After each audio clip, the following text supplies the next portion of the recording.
तो बात करते हैं हम लोग सेंट्रॉइड की, है ना।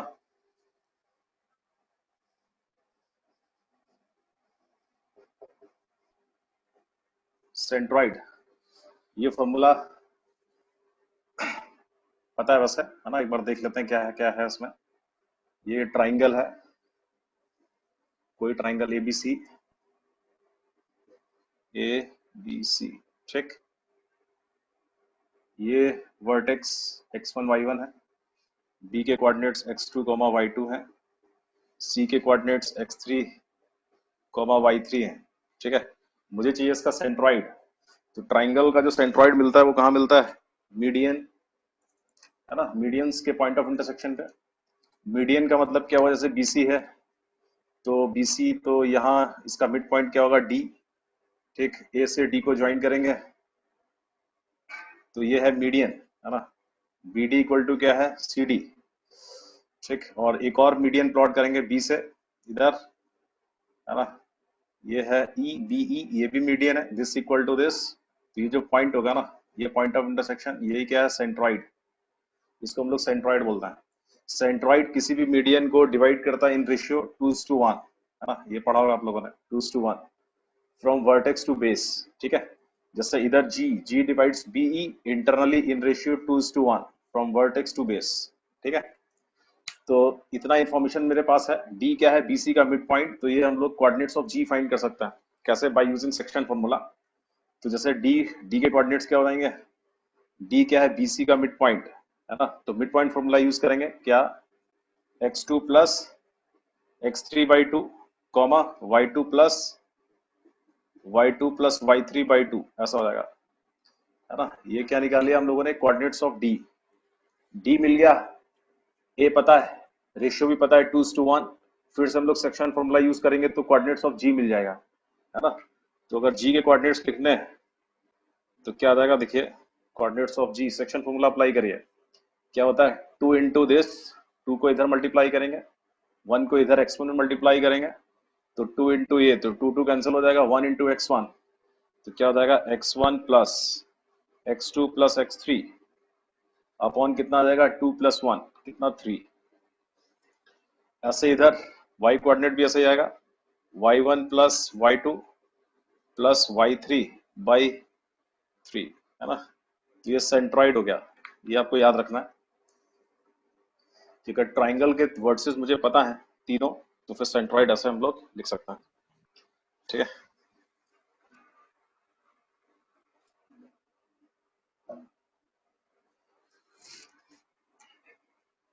इसमें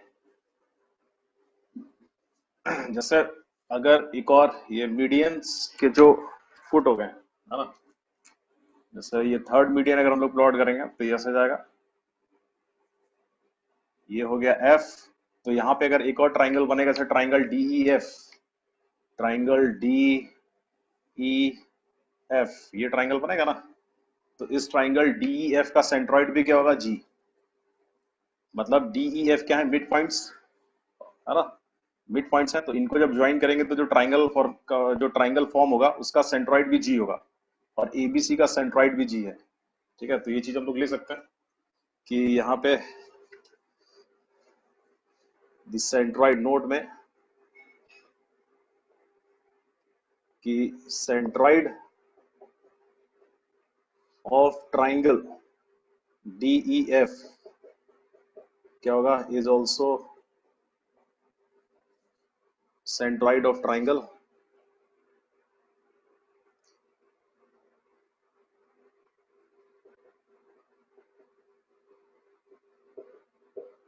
ABC, ठीक है।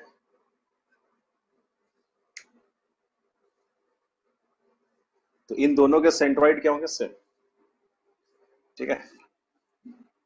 ये आप प्रूव भी कर सकते हो। कैसे प्रूव कर सकते हो? डी आपके पास है, ई आप निकाल सकते हो, एफ आप निकाल सकते हो, और फिर फॉर्मूला अप्लाई कर सकते हो, तो सेम कोऑर्डिनेट जी वही आएगा, है ना। इसका प्रूफ अगर आप देखिए तो एक लाइन का है, इसका प्रूफ कोऑर्डिनेट्स ऑफ डी क्या है पता है? x2 plus x3/2, y2 plus y3/2। Coordinates of E, है ना। ई निकाल लेंगे, ई किसका मिड पॉइंट है, AC का। कितना आ जाएगा, x1 plus x3 by two, comma y1 plus y3 by two, ठीक है। और f का कोऑर्डिनेट्स भी निकाल मिल जाएगा, coordinates of f, a b का मिड पॉइंट है ना। तो क्या आ जाएगा, x1 plus x2 by two, comma y1 plus y2 by two, ये। तो सेंट्रॉइड ऑफ ट्राइंगल DEF, तो ये फॉर्मूला यूज कर लेंगे हम लोग। तो सेंट्रॉइड ऑफ ट्राइंगल DEF, है ना, क्या फॉर्मूला है, x1 plus x2 plus x3 by 3। तो दिस प्लस दिस बाई 3 करिएगा तो सेम आ जाएगा, है ना।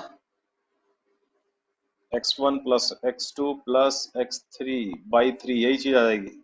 आप ऐड करिएगा तो यही आएगा, है ना। y1 plus y2 plus y3 by 3, मतलब वही आ गया क्या, g।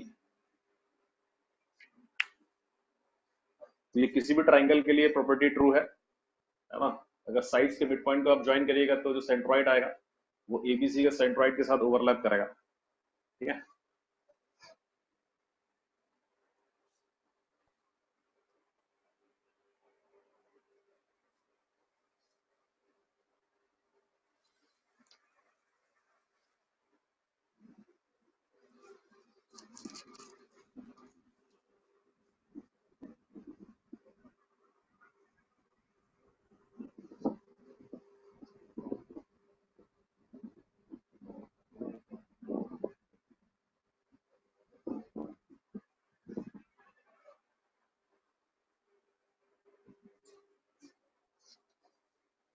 नोट कर लिया। तो बस थोड़ा सा और बाकी। ठीक,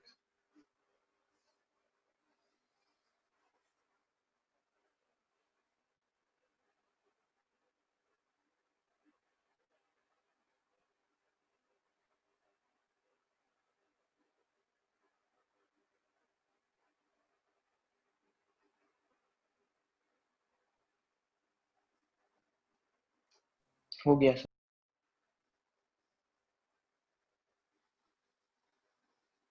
तो सेंट्रॉइड समझ में आ गया।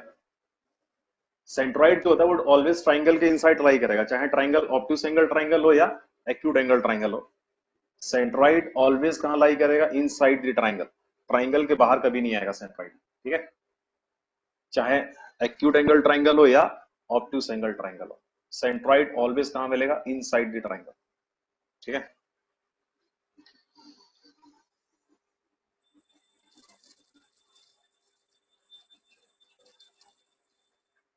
नेक्स्ट है इन सेंटर।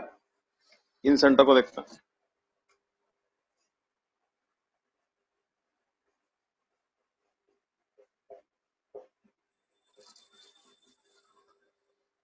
इन सेंटर, ट्राइंगल का इन सेंटर क्या होता है ना, कैसे मिलेगा इन सेंटर। तो इन सेंटर के लिए पहले हम लोग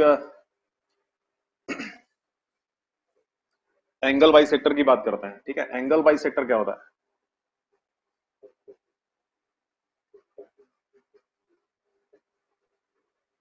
एंगल बाई सेक्टर, जैसे कोई एंगल है,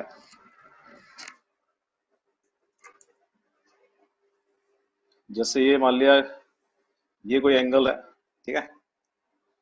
तो इसका बाइसेक्टर, है ना, मतलब वो लाइन जो इसको क्या करे, बाइसेक्ट करे ना, दिस, ये क्या है, ये एंगल बाइसेक्टर है,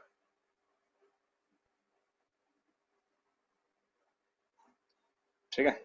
एंगल बाइसेक्टर की खास बात क्या होती है कि अगर एंगल बाइसेक्टर पे अगर आप कोई भी पॉइंट लीजिएगा, इस पे अगर आप कोई भी पॉइंट लीजिए कहीं भी, है ना, तो उस पॉइंट से दोनों ही ये जो लाइन है ना, इन पे लेंथ ऑफ परपेंडिकुलर ऑलवेज क्या होगा, इक्वल, ठीक है। जैसे मैंने यहाँ ये पॉइंट लिया P1, तो P1 से इस पे परपेंडिकुलर और इस पे परपेंडिकुलर कैसा होगा, सेम। जैसे यहाँ पॉइंट ले लिया तो ये लेंथ ऑफ परपेंडिकुलर और इधर लेंथ ऑफ परपेंडिकुलर कैसा होगा, इक्वल होगा, ठीक है। दिस इक्वल टू दिस, ठीक है। यहां लीजिए ये लेंथ और ये लेंथ परपेंडिकुलर कैसी होगी, इक्वल। तो एंगल बाई सेक्टर, किसी भी एंगल का जो एंगल बाई सेक्टर होता है, अगर आप उस पर कोई भी पॉइंट लीजिए कहीं भी, तो उससे दोनों ही लाइंस पे लेंथ ऑफ परपेंडिकुलर क्या आएगी, सेम आएगी। ये इसकी खास बात थी, इसकी प्रॉपर्टी है। ठीक है, अब मुझे चाहिए ट्राइंगल का इन सेंटर। तो ट्राइंगल का इन सेंटर कैसे मिलता है बताइए।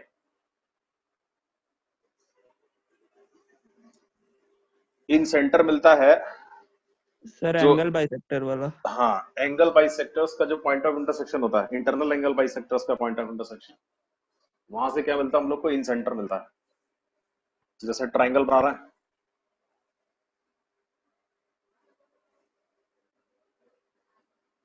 ये ऐसे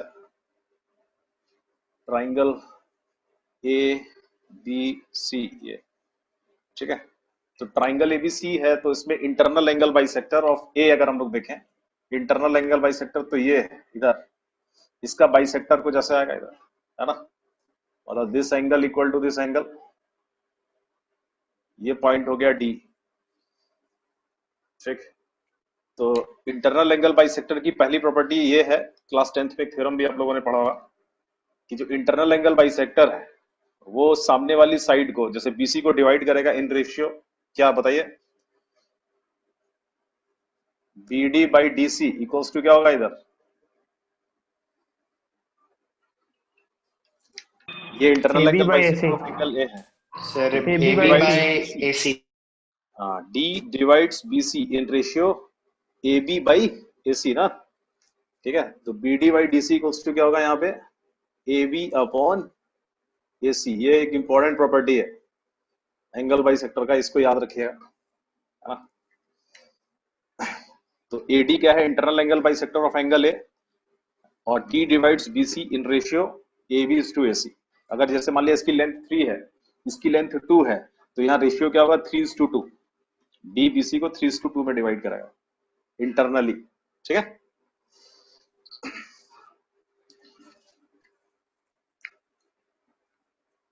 तो ये माइंड में रखिएगा ये थोड़ा। अब हम लोग चाह रहे हैं कि एंगल बाई, जैसे बी का एंगल बाई सेक्टर हम लोग प्लॉट करें, तो बी का एंगल बाई सेक्टर कहां से, इंटरनल एंगल बाई सेक्टर कुछ ऐसा जाएगा, यस, है ना, इधर ये एंगल इसके इक्वल होगा। तो ये जो पॉइंट मिलेगा इसी को हम लोग क्या बोलते हैं, इन सेंटर। ठीक है, और थर्ड एंगल बाई सेक्टर जो होगा वो भी यहीं से जाएगा। अगर एंगल सी को बाइसेक्ट करें तो थर्ड बाइसेक्टर भी जो होगा ना वो यहीं से जाएगा। यस, ऐसा क्यों, किसी भी ट्राइंगल में सारे इंटरनल एंगल बाइसेक्टर्स कैसे होते हैं, कॉन्करेंट होते हैं। ठीक है, तो जिनका पॉइंट ऑफ कॉन्करेंसी जो कॉमन, उसी को हम लोग इन सेंटर बोलते हैं। ये हम लोग प्रूव भी कर सकते हैं कि क्यों ये कंकरेंट है ना, इस प्रॉपर्टी से प्रूव कर सकते हैं। यहाँ पे देखिए कैसे, देखो ये जो दो बाइसेक्टर है, कौन, एडी और बीई, एडी और बीई, ये तो आपस में मीट करेंगे ना, क्यों, क्योंकि ये पैरेलल तो नहीं है ना, ये तो नॉन पैरेलल है, एक ऐसे जा रहा है एक ऐसे जा रहा है, ये तो मीट करेंगे। ये कहा, इनका पॉइंट ऑफ इंटरसेक्शन क्या है, ये आई है। अब मुझे ये प्रूव करना है कि थर्ड बाइसेक्टर जो होगा एंगल सी का, वो भी इसी पॉइंट से पास करेगा, मुझे ये प्रूव करना है। तो ये प्रूव हो जाएगा कि तीनों बाइसेक्टर कैसे होते हैं, कंकरेंट। ठीक है, तो उसके लिए हम लोग क्या करते हैं, देखो ये जो पॉइंट आई है ना, ये आई इस एडी बाइसेक्टर पे लाई कर रहा है, और एडी बाइसेक्टर एंगल बी ए सी को बाइसेक्ट कर रहा है। तो आई से अगर हम लोग परपेंडिकुलर प्लॉट करें किस पे, ए बी पे, तो इधर कुछ जाएगा ऐसे, ये परपेंडिकुलर, और इधर प्लॉट करें तो ये कुछ ऐसा जाएगा, ये परपेंडिकुलर। ठीक है, तो इन दोनों की लेंथ आपस में कैसी होगी, इक्वल होगी कि नहीं होगी, बताओ। इस प्रॉपर्टी से ना, बताइए। एक बार फिर से बता दीजिए। Yes, sir. Yes sir, yes. भाई एंगल बाइसेक्टर की प्रॉपर्टी क्या होती है कि एंगल बाइसेक्टर पे अगर आप कोई भी पॉइंट ले रहे हो तो दोनों ही लाइंस पे लेंथ ऑफ परपेंडिकुलर उस पॉइंट से कैसा रहेगा, इक्वल रहेगा। तो ये जो एडी है ये बाइसेक्टर किसका है, बीएसी का बाइसेक्टर है ना। Yes sir. तो एडी पे अगर आप कोई भी पॉइंट लीजिएगा तो दोनों ही लाइंस पे परपेंडिकुलर का लेंथ सेम आएगा ना उस पॉइंट से। Yes sir. तो जो आई है वो भी तो इसी बाइसेक्टर पे लाई कर रहा है, ये आई। तो आई से एबी पे परपेंडिकुलर और एसी पे परपेंडिकुलर का लेंथ कैसा आएगा, इक्वल आएगा इस प्रॉपर्टी से। ठीक, ऐसे ही अगर हम लोग इसकी बात करें, बीई पे भी तो आई लाई कर रहा है ना, आई जो है वो बीई बाई सेक्टर पे भी लाई कर रहा है, और बीई बाई सेक्टर किसका है, एंगल सी बी ए का।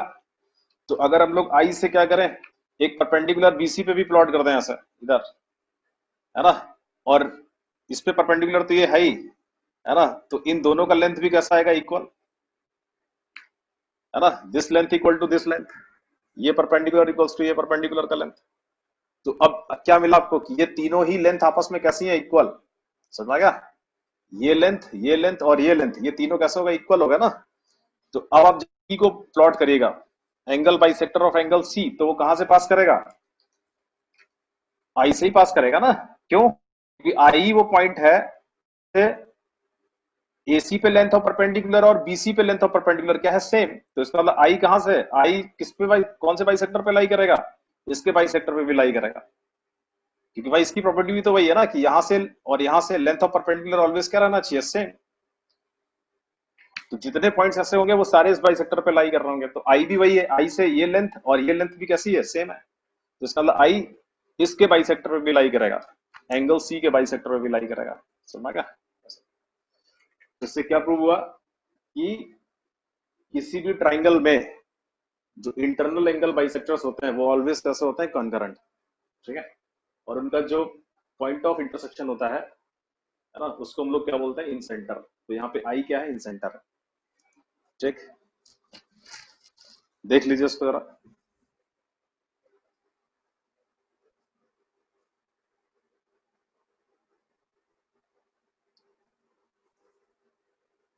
सर कॉन्करेंट वाला क्या बोले थे,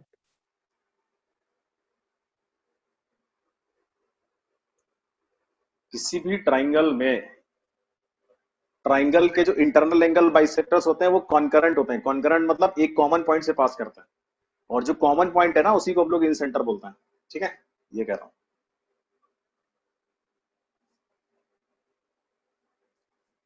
एडी बीई और सीएफ कैसे हैं, कॉन्करेंट, तीनों क्या है, एंगल बाइसेक्टर्स हैं इस ट्राइंगल के, है ना। तो कहां से पास करेंगे, कॉमन पॉइंट से। वो कॉमन पॉइंट यहाँ पे क्या दिख रहा है फिगर में, आई, तो आई क्या है यहाँ पे, इन सेंटर।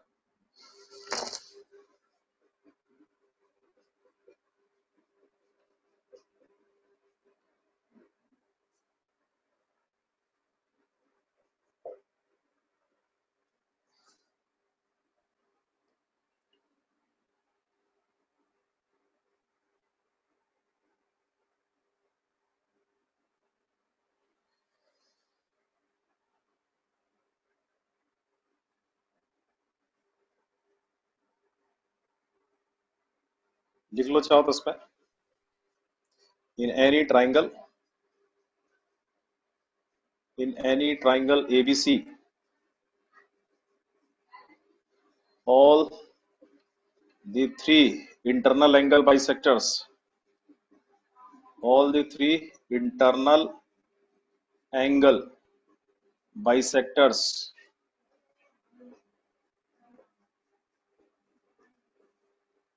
कैसे होता है, are always concurrent।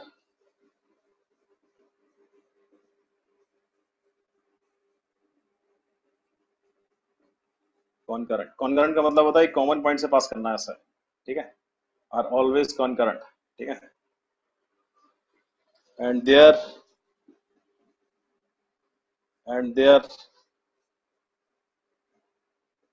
point of concurrency is known as in center, and their point of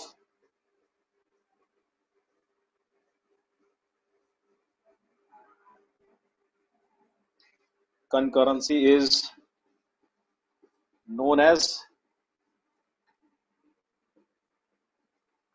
in center, ठीक है, in center of triangle ABC, in center of triangle ABC, ठीक है। और जो ये लेंथ ऑफ परपेंडिकुलर्स हैं ये तीनों इक्वल है ना तीनों साइड्स पे, इसी को स्मॉल आर, स्मॉल मतलब इन रेडियस बोलते हैं इसको। अगर आप सेंटर लीजिए उसको रेडियस लेकर सर्कल प्लॉट करिए तो सर्कल क्या करेगा, ये लेंथ है ना, ये सर्कल ऐसे करके टच होता हुआ जाएगा, ऐसे करके ये ऐसे बनेगा, ठीक है। ये जो फुट ऑफ परपेंडिकुलर है ना, यहीं पे टच करेगा ये, ठीक है। इसको बोलते हैं हम लोग इन सर्कल, ये इन सर्कल है, ठीक है। ये इन सेंटर है और ये इन रेडियस है आर।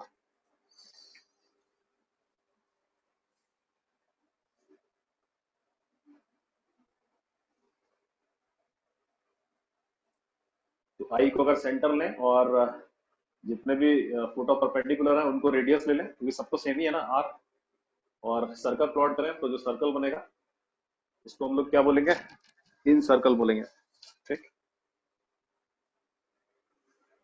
और जैसे ये यहाँ पे टच कर रहा है, ये पॉइंट है पी, पी यहाँ टच कर रहा है ये क्यू, और इधर ये आर, ठीक है। पी क्यू आर पे टच, पॉइंट ऑफ, सर ये पॉइंट ऑफ की बात की है, पॉइंट ऑफ कॉन्करेंसी, जहां पे ये तीनों मीट करते हैं उसको पॉइंट ऑफ कॉन्करेंसी बोलते हैं, ठीक है ना। Point of concurrency is known as in centre of triangle ABC. Point of concurrency is known as in center of triangle ABC. Sir इसको ऐसे नहीं बोल सकते, the point of intersection of altitude drawn from the sides of the altitude नहीं है ये, sir, वो perpendicular है ना, तो ऑल्टीट्यूड कहाँ से, तो साइड्स ऑफ द ऑल्टीट्यूड थोड़ी ना, ये एंगल बाइसेक्टर है, ऑल्टीट्यूड कहाँ है, ये एडी कोई नहीं, एडी थोड़ी ना, एडी क्या है, एडी ऑल्टीट्यूड है, नहीं एडी तो एंगल बाइसेक्टर है ना, ऑल्टीट्यूड कहाँ है, ऑल्टीट्यूड तब होता है ना जब डी पे 90 डिग्री एंगल बन रहा होता तो। आर है ना सर, अरे आर ऑल्टीट्यूड कहाँ है, किसका ऑल्टीट्यूड है, कहाँ से, बेस बीसी का,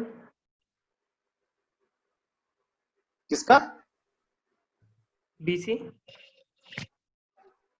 अरे यार आर, ये इसको बोल रहे हैं, ये आर, हाँ बेस बीसी का कहाँ, अरे ये आई से प्लॉट हो रहा ना, ये ऑल्टीट्यूड इसको क्यों बोल रहे हो यार, ये ऑल्टीट्यूड आई से ऑल्टीट्यूड है, सुनना क्या, किसका ऑल्टीट्यूड बोलोगे, बेस बीसी में तो हजारों ऑल्टीट्यूड होंगे, यहाँ ऐसे 50 परपेंडिकुलर प्लॉट कर दो, कौन सा वाला तुम ऑल्टीट्यूड बोलोगे यहाँ पे, ये सर समझ गए,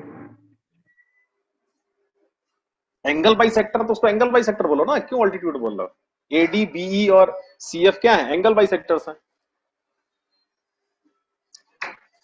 तो उसको एंगल बाई सेक्टर बोलो, ऑल्टीट्यूड क्यों बोलेंगे।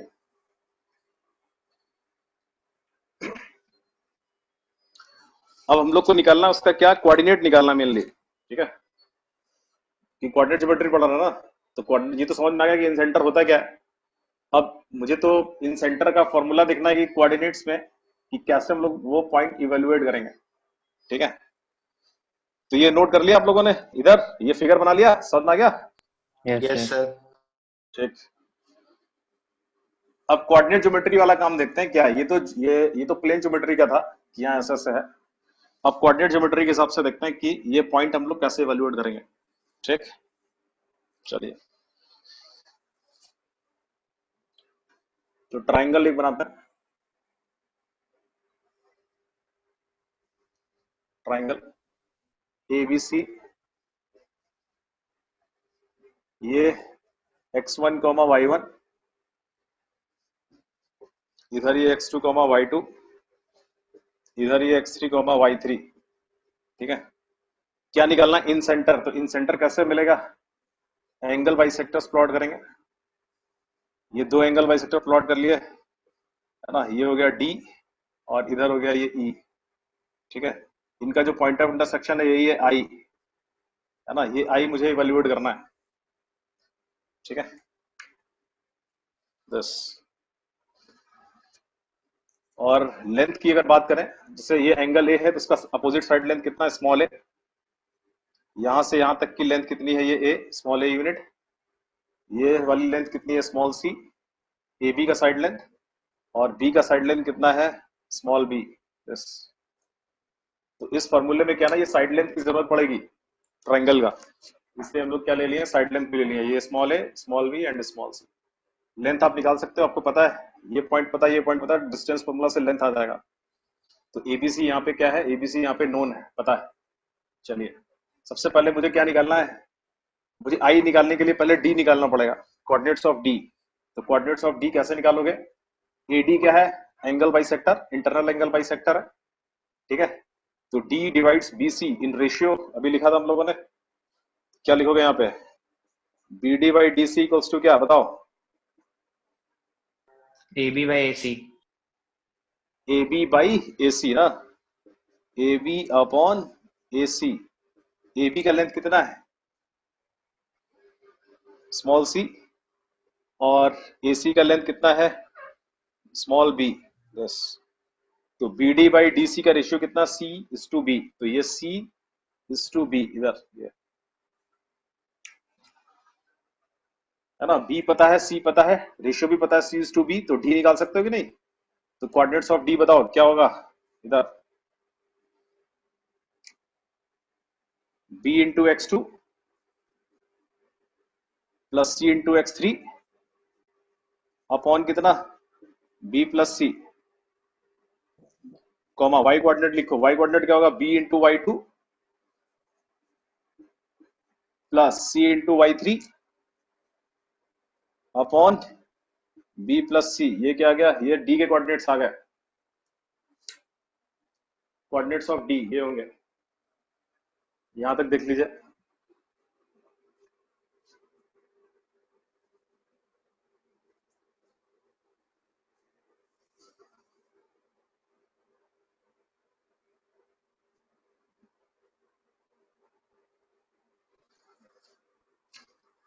सर वो कोऑर्डिनेट्स लिखे वो डी का है। हाँ, डी तो डिवाइड कर रहा ना बीसी को, ये डी के कोऑर्डिनेट्स हैं, D Yes, sir. Divides BC in ratio C is to B. तो आपको पता है सेक्शन फॉर्मूला यूज करना है तो डी आ जाएगा, ठीक है। बी के कोऑर्डिनेट्स पता है, सी पता है, सेक्शन फॉर्मूला लगाओ तो ये आएगा। Yes sir.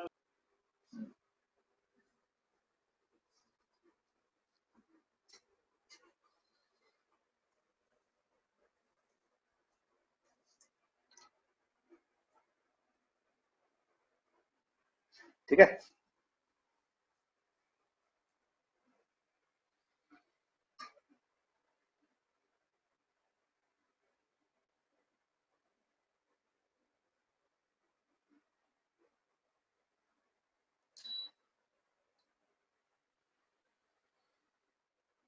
अब आ जाओ इन ट्राइंगल एबीडी। ट्राइंगल एबीडी में अगर हम लोग आए तो बी आई क्या है, एंगल बाइसेक्टर है। वैसे तो बी पूरा क्या एंगल बाइसेक्टर है, बी एंगल बाइसेक्टर किसका, एंगल बी का। लेकिन हम लोग आते हैं triangle B A B D में, आओ एबीडी। तो एबीडी में ये जो बी आई है, ये बी आई क्या है, angle bisector of angle ABD. तुम लोग लिख सकते हैं क्या कि in triangle A B D, है ना, क्या बी आई क्या है, B I is the angle bisector, is the angle bisector of angle, कौन सा एंगल, A B D, A B D.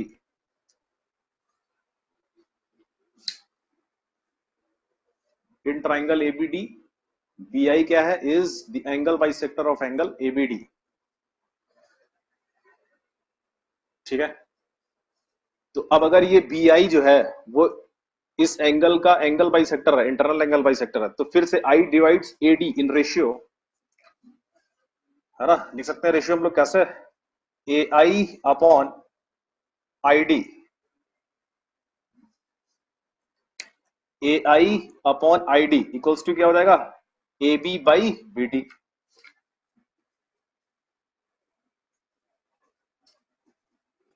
होगा कि नहीं होगा ये बताइए। Yes, sir. फिर से इंटरनल एंगल वाला प्रॉपर्टी यूज किया तो A B by B D के इक्वल आएगा ये रेशियो। ए बी की लेंथ हम लोग को पता है, ए बी की लेंथ कितनी है बताइए, सी। बी डी की लेंथ हम लोग को निकालनी पड़ेगी, बी डी का लेंथ कितना होगा कोई बताएगा। आपको पता है कि D divides B C in ratio C to B, और टोटल लेंथ भी आपको पता है कितना स्मॉल है। तो आप जरा बी डी का लेंथ बताइए कितना होगा, length of B D. A minus B, नहीं सर, नहीं नहीं, देखो ये रेशियो है सी टू बी और टोटल लेंथ आपके पास है ए, तो बी डी लेंथ बताइए कितना होगा।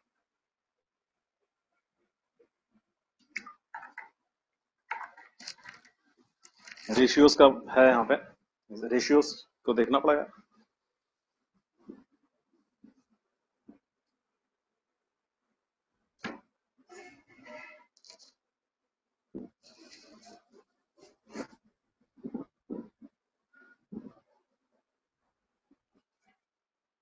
Sir AC by B plus C होगा क्या?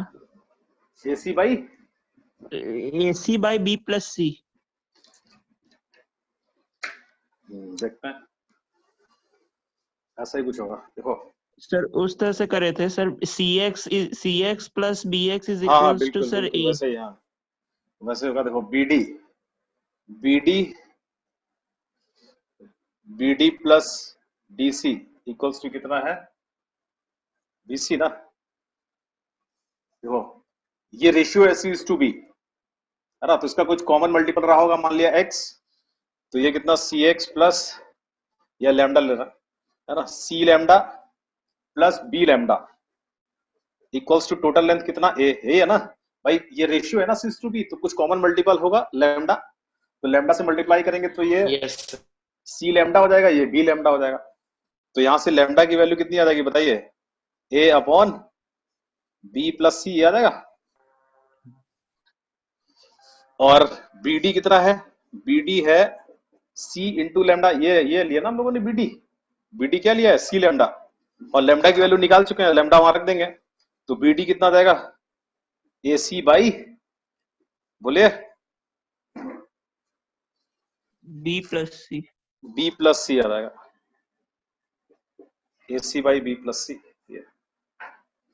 ये BD की लेंथ आएगी, इसको आप यहां रख दीजिए, AC by B plus C, ये दिस।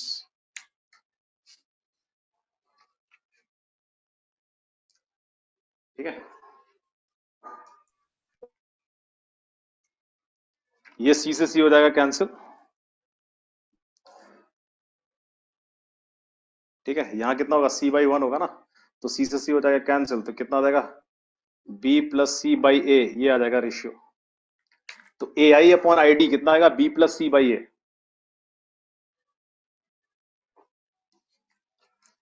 तो AI बाई ID कितना आ रहा है, B plus C by A। तो इधर रेशियो कितना होगा, B प्लस C, और यहाँ कितना होगा A, है ना।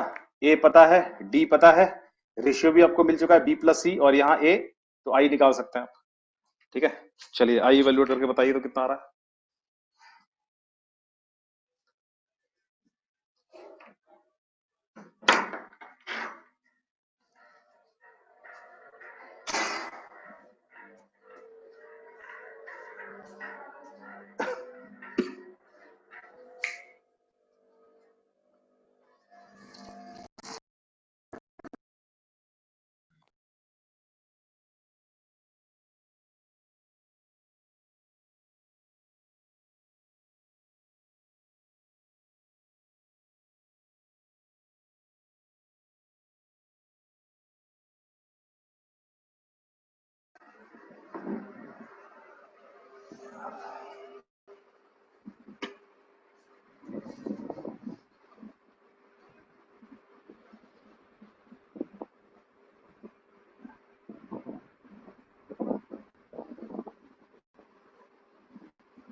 Hello,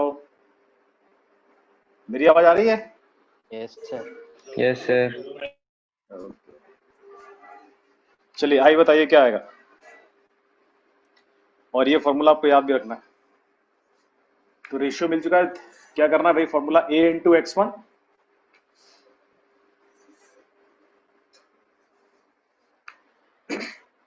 B plus C into A, तो B प्लस C से B plus C cancel out होगा, क्या बचेगा, bx2 plus cx3 upon m plus n, तो क्या आ जाएगा a plus b plus c, ये हो गया x कोऑर्डिनेट।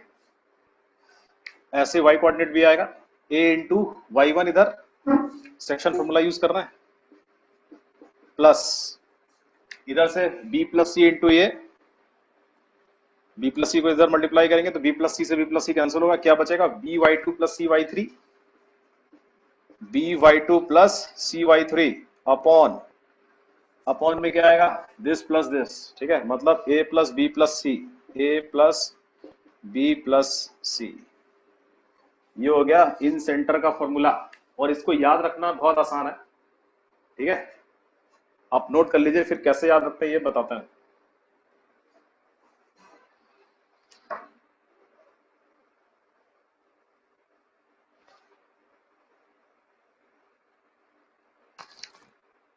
ठीक है, नाउ फ्रॉम फिगर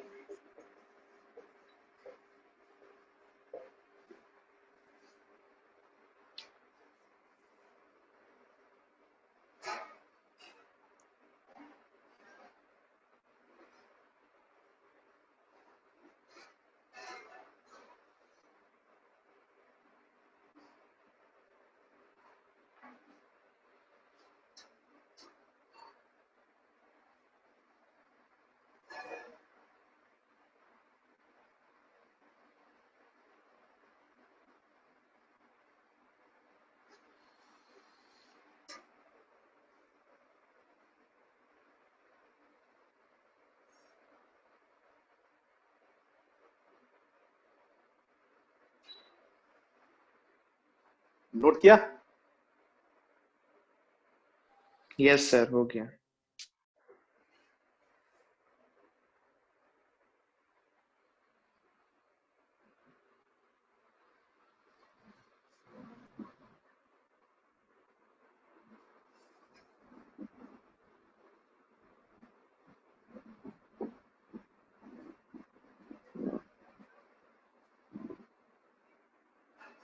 तो याद कैसे रखिएगा, देखो इसको क्या करना, देखो ये BC का लेंथ कितना a, तो x कोऑर्डिनेट को देखिए आप a इंटू x1 है ना, मतलब इस लेंथ को सामने वाले कोऑर्डिनेट में क्या करना, मल्टीप्लाई करना, a into x1 plus b into x2 plus c into x3 upon a plus b plus c, है ना।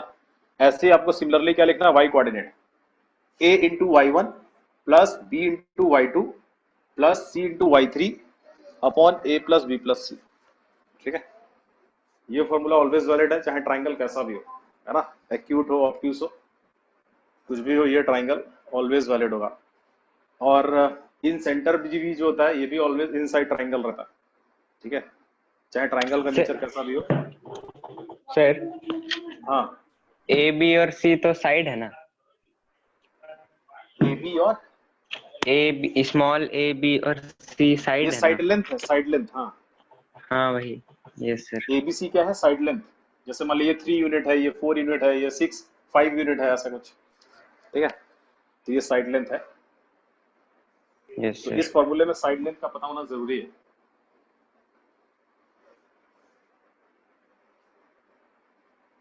तो इन सेंटर क्या रहेगा, ऑलवेज इनसाइड ट्राइंगल, ठीक है। चलिए नेक्स्ट,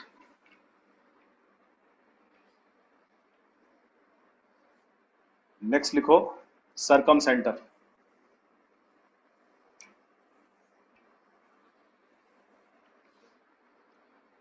सरकम सेंटर,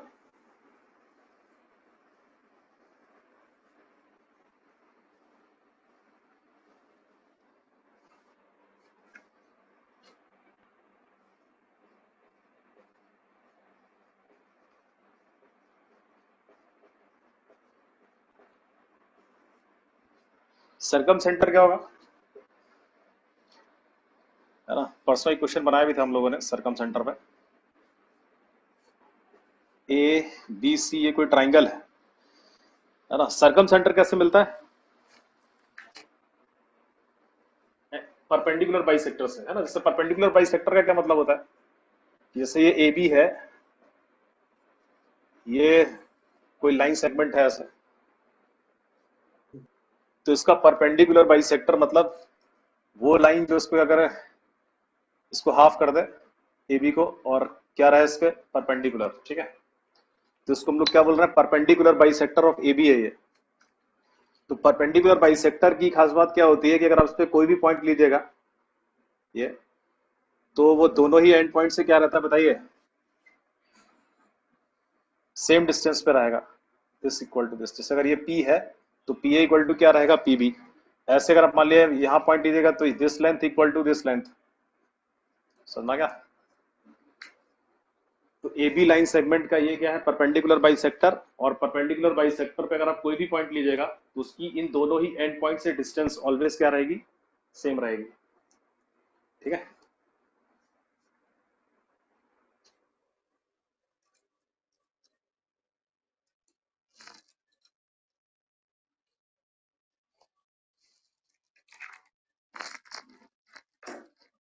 ये तो अब जैसे यहाँ सरकम सेंटर आपको कैसे मिलेगा, BC का परपेंडिकुलर बाइसेक्टर आप प्लॉट करिएगा तो ऐसा कुछ जाएगा, AB का परपेंडिकुलर बाइसेक्टर प्लॉट करिएगा तो ऐसा जाएगा, ठीक है। और AC का परपेंडिकुलर बाइसेक्टर प्लॉट करेगा तो ये भी यहीं से पास करेगा इस पॉइंट से, ठीक है। यस, तो ये क्या हो जाएगा, तो ये तीनों ही किसी भी ट्राइंगल में तीनों ही साइड्स के जो परपेंडिकुलर बाइसेक्टर होते हैं ना, वो ऑलवेज कैसे होते हैं, कंकरेंट, मतलब एक कॉमन पॉइंट से पास करता है, ठीक है। कॉमन पॉइंट से पास करेंगे तो क्या हो जाएगा, और ये जो पॉइंट है देखो, ये पॉइंट O जो है ये इस BC के बाइसेक्टर पे लाई कर रहा है, तो इसकी डिस्टेंस B से और C से कैसी होगी, same, this length equal to this length, है ना। ऐसे ही ये O जो है ना ये AB के बाइसेक्टर पे भी लाई कर रहा है, तो इसकी डिस्टेंस B से और A से कैसी होगी, सेम, तो this length equal to this length. तो इसका मतलब ये हुआ कि अगर देखो OB OC के इक्वल है और OB OA के इक्वल है, तो OA और OC भी तो इक्वल हो जाएंगे। तो इसका मतलब ये है कि AC का जो बाइसेक्टर होगा, परपेंडिकुलर बाइसेक्टर, वो भी O से ही पास करेगा, है ना। क्यों, क्योंकि ये लेंथ और ये लेंथ कैसी है, इक्वल, इसलिए जो थर्ड बाइसेक्टर है वो भी इसी पॉइंट से पास करेगा, है ना। और OA equals to OB equals to क्या आ रहा है, OC, है ना। तो O को सेंटर लें और इसको क्या ले लें हम लोग, रेडियस, है ना, और क्या बनाए, सर्कल। तो वो सर्कल ऐसा बनेगा,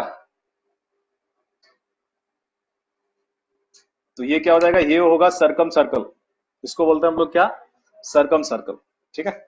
और ये क्या हो गया, सरकम सेंटर। तो सरकम सेंटर से क्या होगा, तीनों ही वर्टिसेस का डिस्टेंस ऑलवेज क्या रहता है, इक्वल। कैसे मिलता है, परपेंडिकुलर बाइसेक्टर्स के पॉइंट ऑफ इंटरसेक्शन से। किसी भी ट्राइंगल में साइड्स के जो परपेंडिकुलर बाइसेक्टर्स होते हैं वो ऑलवेज कैसे होते हैं, कंकरेंट, और उनका जो पॉइंट ऑफ कंकरेंसी है उसको क्या बोलते हैं हम लोग, सरकम सेंटर। इतना सफिशिएंट है इसमें अभी, ठीक। इसके लिए कोई डायरेक्ट फॉर्मूला हम लोग नहीं इवैल्यूएट करेंगे, फॉर्मूला है पर वो इतना यूजफुल नहीं है, इसलिए जो इन्फॉर्मेशन मेरे पास है इसी की हेल्प से हम लोग इस पे वर्क करेंगे, ठीक है। जैसे लास्ट क्लास में क्वेश्चन बनाया था तो हम लोगों ने कोई फॉर्मूला यूज नहीं किया था, हमने इसको यूज किया था और क्या निकाल लिया था, वो निकाल लिया था, ठीक है। तो वैसे और भी तरीके होंगे जिससे हम लोग इसको फाइंड कर सकते हैं। तो इतना ही आप इसमें लिख लीजिए अभी, ठीक है, सरकम सेंटर में।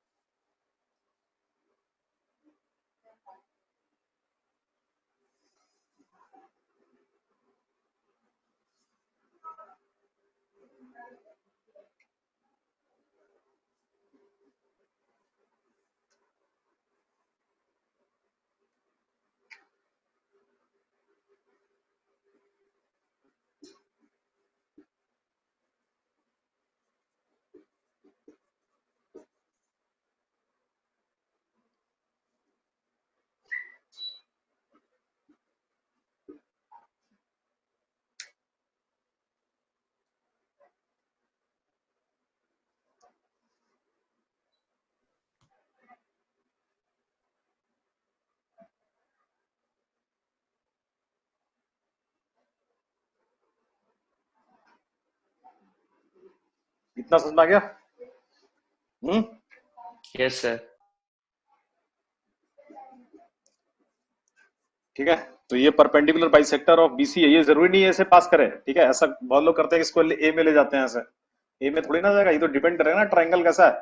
तो ये कुछ ऐसा जाएगा, इधर हो सकता है इधर से ऐसे निकल जाए साइड से, ठीक है। आइसोसेलेस ट्रायंगल होगा तब ये ए इस पे लाई कर रहा होगा, नहीं तो फिर ये ऐसे निकलेगा साइड से। सर हम्म सर ऐसा हो सकता है कि साइड्स का परपेंडिकुलर बाइसेक्टर और एंगल बाइसेक्टर, एंगल का भी Same हो जाए, बाइसेक्टर हाँ, हो सकता है। कोइंसाइड करे तीनों साइड हाँ का, बिल्कुल बिल्कुल बिल्कुल।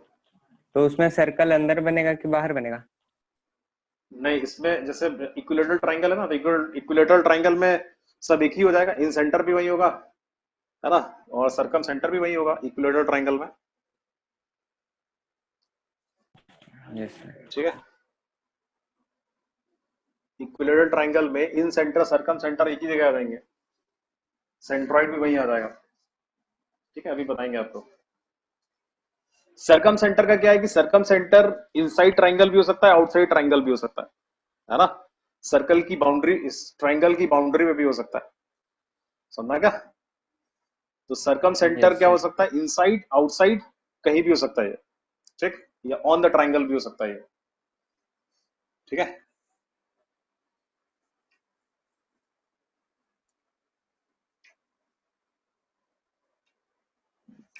नेक्स्ट लिखिए ortho centre. Ortho centre, ortho sir centre क्या होता उसका है? कोई फॉर्मूला नहीं निकालेंगे सर, मतलब सरकम नहीं सेंटर का? उसका कोई फॉर्मूला नहीं निकालेंगे उसका, ठीक है। ठीक है सर। उसका भी कोई फॉर्मूला नहीं बताएंगे, क्योंकि उसका फॉर्मूला अपने आप में कॉम्प्लिकेटेड है और इसकी कोई ज्यादा जरूरत भी नहीं है अभी, ठीक है। उसका फॉर्मूला हम लोग देखेंगे कॉम्प्लेक्स नंबर में, है ना, यहाँ नहीं। अब आ जाओ ऑर्थो सेंटर पे। ऑर्थो सेंटर क्या होता है? ऑर्थो सेंटर होता है ऑल्टीट्यूड्स का पॉइंट ऑफ इंटरसेक्शन। ये एबीसी ट्राइंगल है, तो क्या करें हम लोग, ऑल्टीट्यूड्स ड्रॉ करें। जैसे ए है, यहां से ऑल्टीट्यूड ड्रॉ करें बीसी पे, तो ये ऑल्टीट्यूड आएगा, है ना, ये 90 डिग्री इधर एडी। ऐसे बी से इस पे परपेंडिकुलर प्लॉट करें, ये हो जाएगा ई, है ना, ये ऑल्टीट्यूड हो गया। और सी से ऑल्टीट्यूड प्लॉट करें तो वो भी यहीं से पास करेगा, ऐसा, यस, डी ई एफ। और किसी भी ट्राइंगल में जो ऑल्टीट्यूड्स होते हैं ना, वो भी कैसे होते हैं, कॉन्करेंट होते हैं, चाहे ट्राइंगल कैसा भी हो। All the three altitudes are always concurrent. और जो पॉइंट ऑफ कॉन्करेंसी है उसको हम लोग बोलते हैं ऑर्थो सेंटर। तो ये यहाँ orthocentre denoted by H.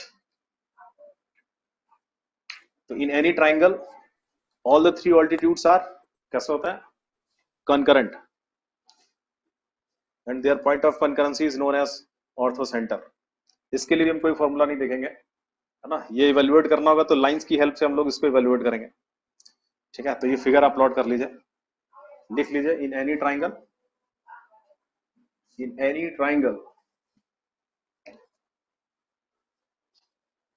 all the three altitudes are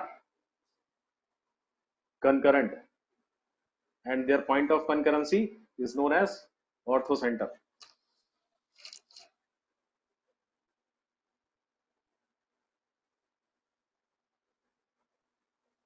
आप बोलोगे सर नहीं ये प्रूव करके दिखाइए, ये तीनों कंकरेंट होते हैं, कैसे, है ना। तो उसको भी प्रूव किया जा सकता है, ठीक है।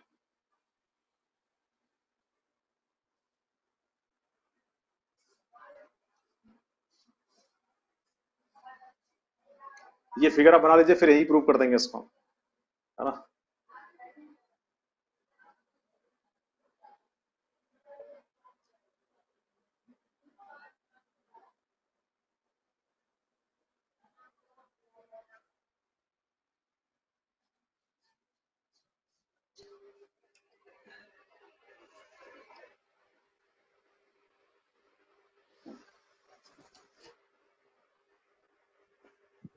सर टेस्ट में सिर्फ ट्रिग्नोमेट्री तक आएगा ना? हाँ हाँ, बस ट्रिग्नोमेट्री लगाया। इसका प्रूफ की कोई जरूरत नहीं है, लेकिन मैं आपको बता दे रहा हूँ कैसे होता है। देखो ये बीसी है ना, BC के पैरेलल एक लाइन आप A से प्लॉट करिए ऐसा,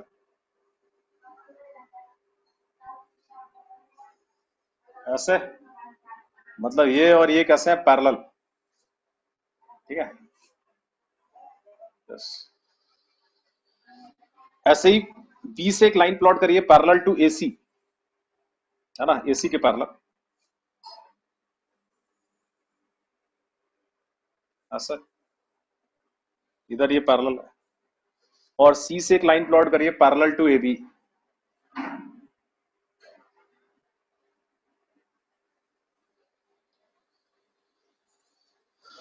ऐसे, ठीक है।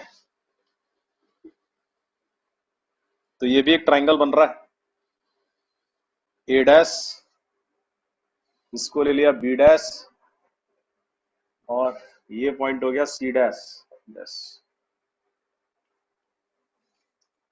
है ना। A dash, B dash, C dash, ये ट्राइंगल, इसके पैरेलल ये है इधर, इसके पैरेलल ये है। अब आप ये बताइए A B C B dash, ये क्या है, A B C B dash, ये क्या बन रहा है, पैरेललोग्राम। ये पैरेललोग्राम है, बताइए। Yes sir. तो ये पैरेललोग्राम है। पैरेललोग्राम में क्या होता है, अपोजिट साइड्स कैसी होती है, इक्वल होती है ना। Yes sir. ठीक, तो BC इक्वल टू क्या होगा, AB डैश। ठीक, इधर से आइए, देखिए ये क्या बन रहा है इधर, पैरेललोग्राम। ये भी पैरेललोग्राम है। तो BC इक्वल टू क्या होगा, इधर C डैश है, BC इक्वल टू इधर क्या है, AB डैश। तो इसका मतलब A क्या हो गया, बोलिए, A क्या हो गया C डैश B डैश का, मिड पॉइंट। ये मिड पॉइंट हो गया। पॉइंट। मतलब ये लेंथ और ये लेंथ कैसी हो गई, इक्वल, ठीक है, ये मिड पॉइंट हो गया ये। सिमिलरली इधर आइए, B क्या हो जाएगा, B mid point. Mid point किसका, इधर A डैश C डैश का, ठीक है।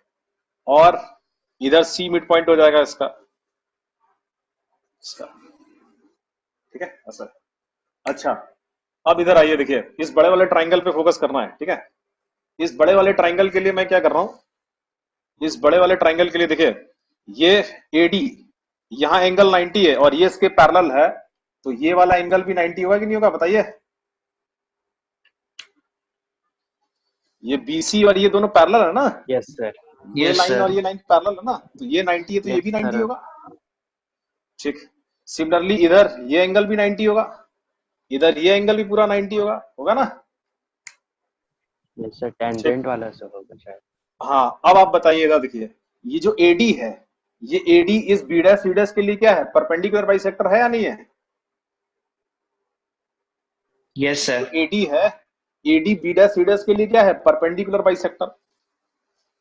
ऐसे ही यहां से देखिए, ये जो BE है, BE, ये BE A dash C dash के लिए क्या है, परपेंडिकुलर बाइसेक्टर, है ना। और CF भी क्या है, परपेंडिकुलर बाइसेक्टर, कौन सा साइड के लिए, A डैश C डैश। तो ये किसी भी ट्राइंगल में जो परपेंडिकुलर बाइसेक्टर्स होते हैं साइड्स के, वो कैसे होते हैं, बोलिए, कंकरेंट। अभी तो देखा था ना, प्रूफ किया था ना उसको। किसी भी ट्राइंगल में जो साइड्स के परपेंडिकुलर बाइसेक्टर्स होते हैं वो कैसे होते हैं, कंकरेंट होते हैं। तो इस बड़े वाले ट्राइंगल के लिए ये सब क्या है, ये परपेंडिकुलर बाइसेक्टर्स हैं, तो ये कैसे होंगे, कंकरेंट। और ये छोटे वाले ट्राइंगल के लिए क्या है, ये सब ऑल्टीट्यूड्स है ना। तो जब ये बड़े वाले ट्राइंगल के लिए कंकरेंट हैं, तो छोटे वाले ट्राइंगल के लिए ऑल्टीट्यूड्स हैं, तो वो भी कैसे हो जाएंगे, कंकरेंट हो जाएंगे। नहीं समझ में आया? Yes sir. मतलब ये जो H है, ये That- इस बड़े वाले ट्राइंगल के लिए क्या है, सरकम सेंटर। ये जो H है ना, इस ट्राइंगल के लिए क्या है, सरकम सेंटर। और छोटे वाले ट्राइंगल के लिए क्या है, ये ऑर्थो सेंटर। ये जो पॉइंट H है, ये इसके लिए क्या है, सरकम सेंटर, और इसके लिए क्या है, ऑर्थो सेंटर, ठीक है। तो इसको प्रूव कैसे किया हम लोगों ने, कि भाई ये जो AD और BE और CF है, ये इस वाले ट्राइंगल के लिए क्या है, साइड्स के परपेंडिकुलर बाइसेक्टर्स। तो साइड्स के परपेंडिकुलर बाइसेक्टर्स ऑलवेज कैसे होते हैं, कंकरेंट। तो कंकरेंट है तो एक पॉइंट से पास करेंगे। और यही जो इसके लिए परपेंडिकुलर बाइसेक्टर्स हैं, वो छोटे वाले ट्राइंगल के लिए क्या है, ऑल्टीट्यूड्स हैं। तो जब यहाँ कंकरेंट है तो वहां भी कंकरेंट होंगे। समझा क्या, ये था इसका प्रूफ। तो ये था ये सेंट्रॉइड, सर्कम सेंटर, इन सेंटर, ऑर्थो सेंटर। अब जरा कुछ स्पेशल ट्राइंगल्स की बात कर लेते हैं, है ना। ये जो ऑर्थो सेंटर है ये भी ट्राइंगल के इनसाइड आउटसाइड हो सकता है, ठीक है।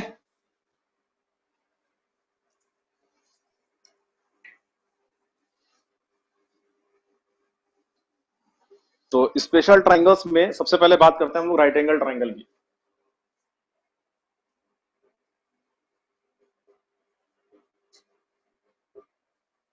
राइट एंगल ट्राइंगल,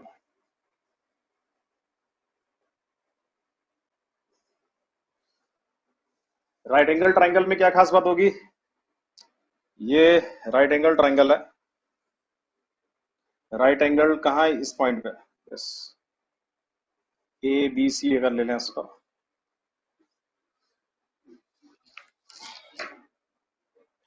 तो राइट एंगल ट्राइंगल में ऑर्थो सेंटर कहाँ होता है? जहां पे 90 डिग्री होता है ना, वही ऑर्थो सेंटर है।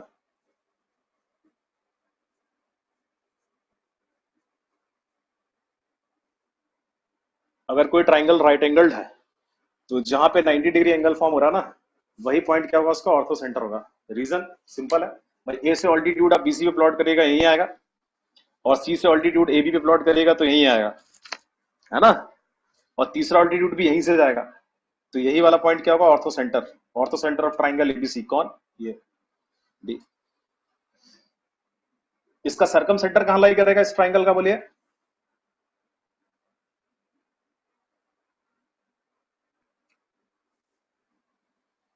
इसका जो सर्कम सेंटर होगा ना इस ट्राइंगल का, एसी में हाइपोटेनस का क्या होगा? मिड पॉइंट होगा। क्या होगा? हाइपोटेनस का मिड पॉइंट। ये वाला जो मिड पॉइंट है ना, ये क्या है? ये होगा circumcentre. Circumcentre. Reason, अगर आप एसी को डायमीटर मान के, या आप भाई सर्कम सर्कल अगर आप इसका प्लॉट करिए ऐसा, सर्कम सर्कल, इस ट्राइंगल का सर्कम सर्कल प्लॉट करिएगा तो उसका सेंटर जो होगा वही सर्कम सेंटर होगा। ये सर्कम सर्कल है, ठीक है। और यहां ये एंगल 90 बन रहा है, तो ये डायमीटर हुआ ना एसी।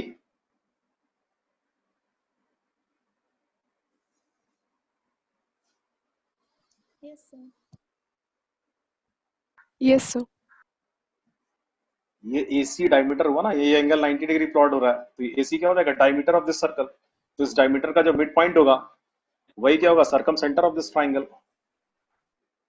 तो ये याद रखिएगा कि राइट एंगल ट्राइंगल में 90 डिग्री वाला जो पॉइंट होता है वो होता है ऑर्थो सेंटर, और जो हाइपोटेनस उसका मिड पॉइंट क्या होता है? Circum centre. तो इससे क्या होगा? कैलकुलेशन आपका बचेगा, ठीक है।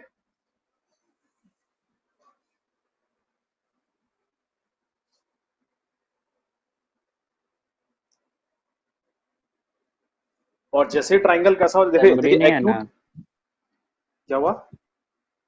सर, इसमें जरूरी नहीं है ना कि ए बी और बी सी इक्वल हो। नहीं, कोई जरूरी नहीं है ए बी और बी सी इक्वल, ऐसा जरूरी नहीं है, ठीक है। ट्राइंगल केवल राइट एंगल होना चाहिए बस। देखो, जब एक्यूट एंगल ट्राइंगल है तो ये सारे पॉइंट्स ट्राइंगल के अंदर रहेंगे। सेंट्रॉइड भी अंदर होगा, इन सेंटर ये तो रहता ही है, एच भी अंदर रहेगा, और सर्कम सेंटर भी अंदर रहेगा। और जैसे ही ट्राइंगल क्या हुआ? राइट एंगल्ड हुआ, ठीक है। तो ये बाउंड्री पे आ गया कौन? ऑर्थो। और सर्कम सेंटर भी इधर आ गया बाउंड्री पे, है ना। जी और आई अभी भी इसमें अंदर रहेंगे, इन साइड। और जैसे ट्राइंगल क्या होगा? ऑब्ट्यूस एंगल ट्राइंगल हो जाएगा कुछ ऐसे, यस। ये ऑब्ट्यूस एंगल ट्राइंगल हो गया, एंगल मोर देन 90 हो गया, तो इसका ऑर्थो सेंटर बाहर आ जाएगा, ठीक है। और सर्कम सेंटर भी बाहर आ जाएगा। सुनना क्या? जी और आई अभी भी अंदर ही रहेंगे।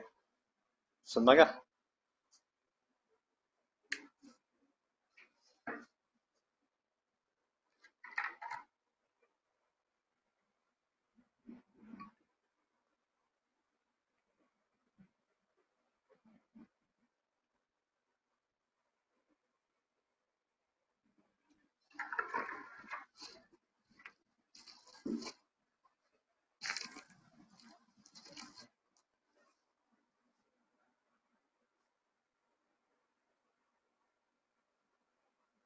ठीक, acute angle triangle, right angle triangle, obtuse angle triangle, ठीक है। और पॉइंट्स की पोजीशन आपको दे रखी है यहाँ पे ऐसे, ठीक। तो राइट एंगल ट्रायंगल में ये बाउंड्री पे आ जाएंगे दो, यहाँ सर्कम सेंटर आ गया,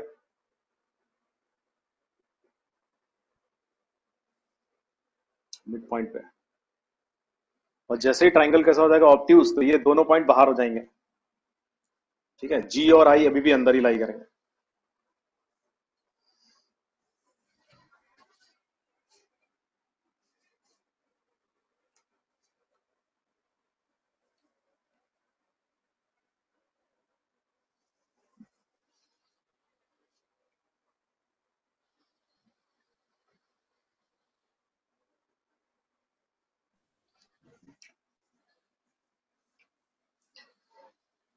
नेक्स्ट है इक्विलेटरल ट्रायंगल।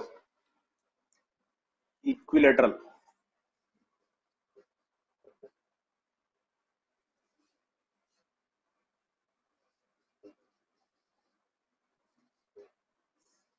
इक्विलेटरल ट्रायंगल में क्या होगा?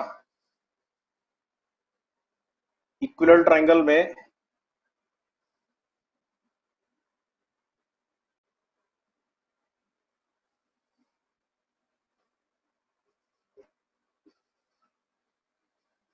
इक्विलेटरल ट्रायंगल में ऑल साइड्स क्या होंगे? इक्वल, है ना। जो ऑल्टीट्यूड होगा वही मीडियन भी होगा, है ना। वही बीसी का बाइसेक्टर भी होगा परपेंडिकुलर, और वही एंगल बाइसेक्टर भी होगा, सब एक ही हो जाएगा, है ना। यहाँ यहाँ ऐसा, तो सारे पॉइंट यही आ जाएंगे। सेंट्रॉइड भी यही होगा, इन सेंटर भी यही होगा, ऑर्थो सेंटर भी यही होगा, और सर्कम सेंटर भी यही होगा। ये चारों पॉइंट यही आ जाएंगे एक ही जगह। यस,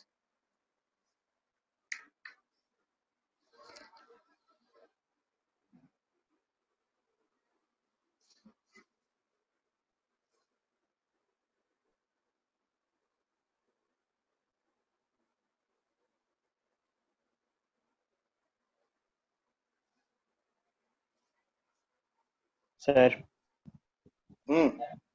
सर इसमें जब परपेंडिकुलर बाइसेक्टर बाइसेक्ट करेगा बीडी और सीडी में, तो वो जो लेंथ होगा वो बाकी सब बाइसेक्टर का भी सेम होगा?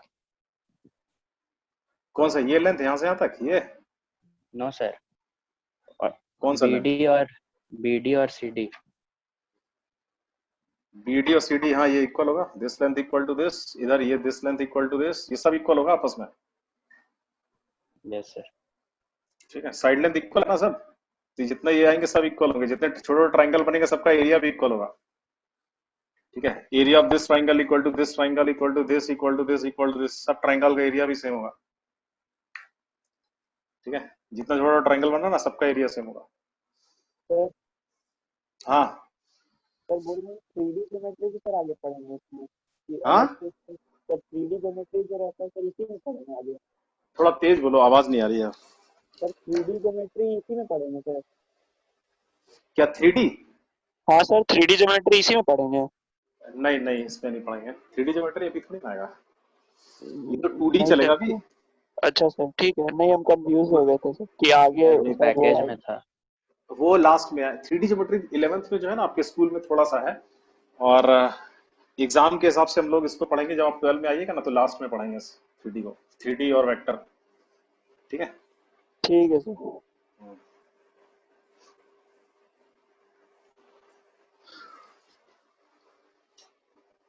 नेक्स्ट नोट में लिखिए, तो note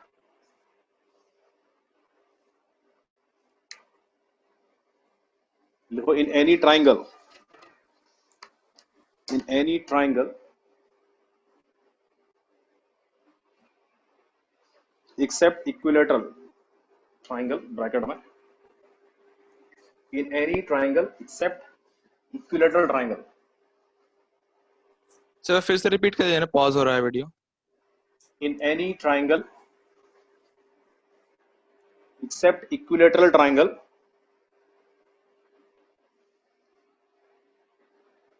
centroid divides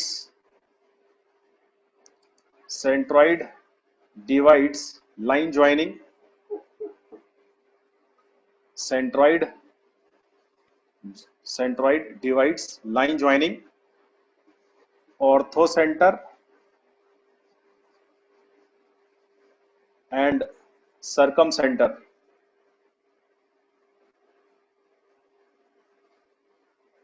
in ratio 2:1 internally, in ratio 2:1 internally. ये फिगर ऐसा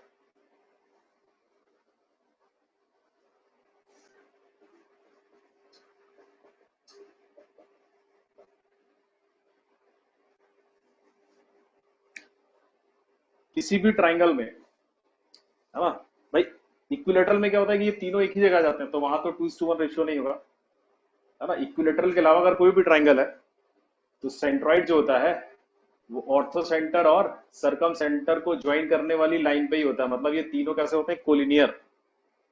मतलब ये कोलिनियर फॉर एनी ट्राइंगल, किसी भी ट्राइंगल के लिए तीनों पॉइंट्स का ऑल द 3 पॉइंट्स कैसे होते हैं, ये कोलिनियर। और सेंट्रॉइड जो होता है वो ऑर्थो सेंटर और सरकम सेंटर के बीच में लाई करता है, और रेशियो क्या रहता है 2:1, किधर से, ऑर्थो सेंटर से सरकम सेंटर की तरफ। ये फिगर आप प्लॉट कर लीजिए, G डिवाइड्स OC इन रेशियो 2:1, ऑर्थो सेंटर और सरकम सेंटर वाली लाइन को, इसलिए मैंने यहाँ लिख दिया ऑर्थो सेंटर, यहाँ लिख दिया मैंने सरकम सेंटर, रेशियो 2:1। याद रखिएगा, इंपॉर्टेंट रिलेशन। तो इसमें अगर आप मान लिया आपको कोई भी दो पता है तो आपको तीसरा मिल जाएगा ना सेक्शन फॉर्मूला से, है ना। Yes sir. कोई भी दो पता है तो तीसरा आ जाएगा। क्या लगाएंगे, सेक्शन फॉर्मूला, रेशियो पता है 2:1 आ जाएगा।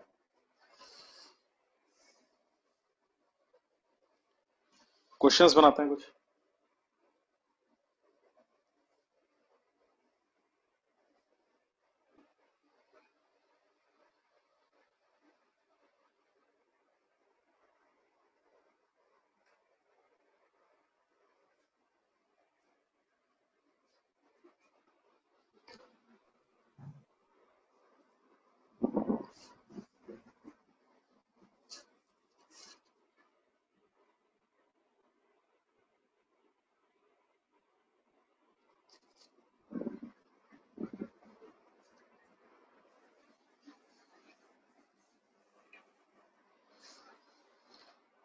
लिखिए example, find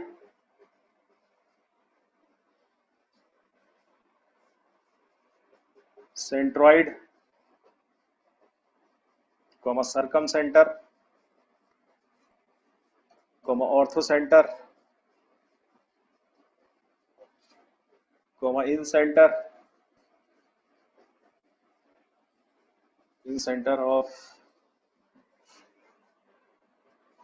of the triangle ABC, where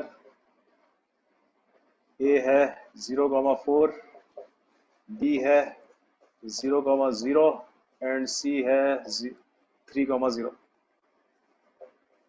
चलिए सारे पॉइंट्स निकाल के बताइए। तो सेंट्रॉइड क्या होगा, सरकम सेंटर क्या होगा, ऑर्थो सेंटर क्या होगा और इन सेंटर क्या होगा इस ट्राइंगल का। ठीक है, बनाइए।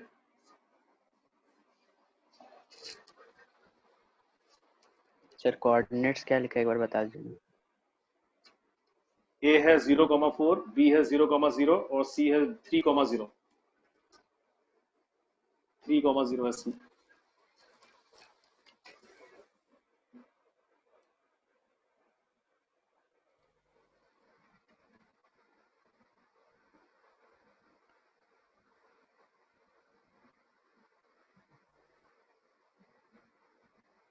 Sir ortho centre 0,0।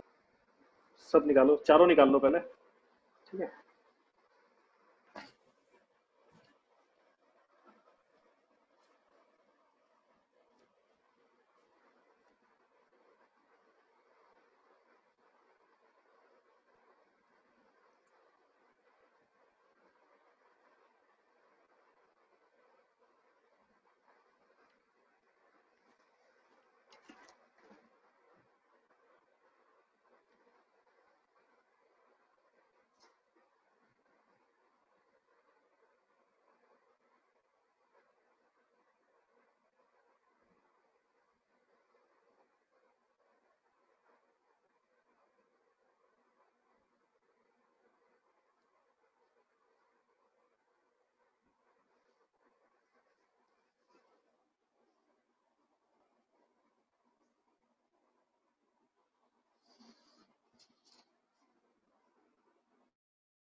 आंसर आ गया आपको किसी का तो बताइएगा, ठीक है।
आ गया ना आंसर कितना देर में?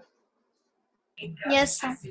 यस सर आ गया। यस सर आ गया। देखो मैंने आपको बताया था कि अगर कोऑर्डिनेट्स बहुत इजी हो तो आप ट्रू फिगर बना लीजिए। ये तो बहुत आसान कोऑर्डिनेट है ना, कोई दिक्कत नहीं है इसमें। सारे के सारे कहाँ लाई कर रहे हैं? कोऑर्डिनेट एक्सिस पे ही लाई कर रहे हैं। 0,0 यहाँ हुआ, 3,0 यहाँ होगा एक्स एक्सिस पे इधर, और 0,4 यहाँ होगा ये, ठीक। इनको ज्वाइन करना तो क्या वही ट्राइंगल लेना है, तो ट्राइंगल कौन सा बन जाएगा? ये ट्राइंगल है, और आपको दिख रहा है कि ये क्लियरली क्या है? राइट एंगल ट्राइंगल है ना?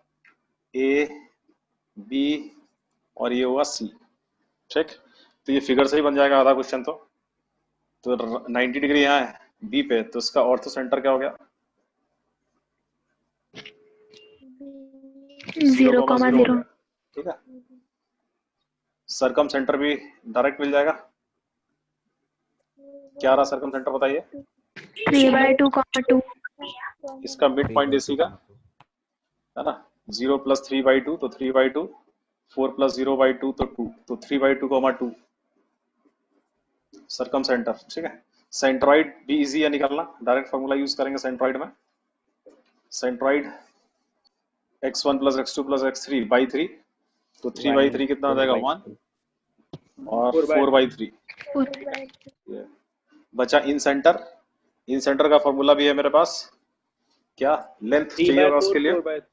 हाँ लेंथ देखो, इसकी लेंथ कितनी है? 4 यूनिट, इसकी लेंथ कितनी है? 3 यूनिट, और इसकी लेंथ कितनी है? 5 यूनिट ना, ठीक। तो 3 × 0, इधर 4 × 3 12 है ना, तो कितना हो जाएगा? 12/5 + 4 + 3, 12 ही आता है क्या? ठीक है। और क्या बचा हुआ? Y coordinate. वाई कोऑर्डिनेट कैसे निकालेंगे? ये 4 × 0, 5 × 0, 3 × 4, अच्छा ये भी वही आ जाएगा 12,12/12, कितना? 1,1, ये आ रहा ना? यस सर हाँ सर एक बार सर ऑर्थो सेंटर सर वो फॉर्मूला से बता दीजिए ना सर, कि ऑर्थो सेंटर और जी डिवाइड करता है 2:1 में सर। उस फॉर्मूले से बता दें? हाँ सर एक बार बता दीजिए ना सर, मेरा आंसर दूसरा आ रहा है। आज बेटा ये फार्मूला तो लगाने का जरूरत नहीं था, लेकिन फार्मूला लगाओगे तो देखो फार्मूला की जरूरत नहीं है। नहीं क्या सर था फिर ऑर्थोसेंट, क्या निकालना चाह रहा तुम फार्मूला से? फार्मूले से क्या निकालना चाह रहे हो?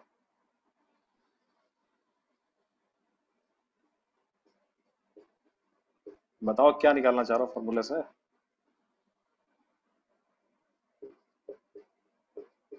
ये निकालना चाह रहे हो क्या? Ortho centre, yes sir. Centroid है, सर्कम सेंटर है, रेशियो कितना है? 2:1। ठीक है, ये इसको x1 y1 ले लिया है ना। चलिए सेक्शन फॉर्मूला लगाइए। सेक्शन फॉर्मूला क्या होगा? x कोऑर्डिनेट इक्वल टू कैसे लिखोगे इधर? 1 इक्वल टू कितना होगा?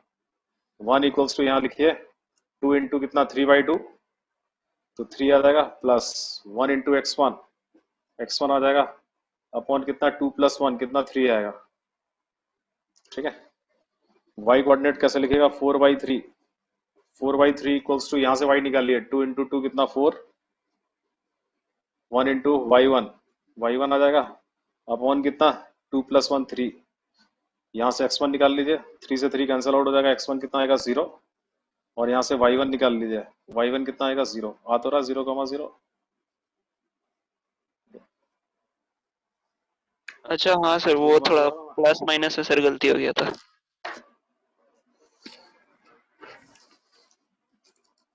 तो ये था प्रॉपर्टीज, इसमें याद रखिएगा। और अगर ट्राइंगल राइट एंगल नहीं है तो फिर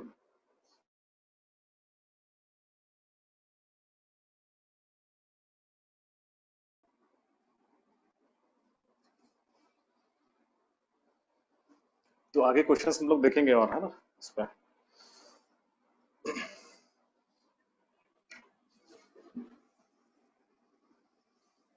जब लाइन की क्वेश्चन पढ़ लेंगे ना तो फिर ऑर्थो सेंटर फिर हम लोग निकाल पाएंगे, बाकी अदर केसेस में भी आसानी से। ठीक है, और ये 2:1 वाला फॉर्मूला तो भाई इसमें अगर 2 पॉइंट पता होंगे तो तीसरा तो निकाल ही लेंगे हम लोग, इसको भी यूज करेंगे।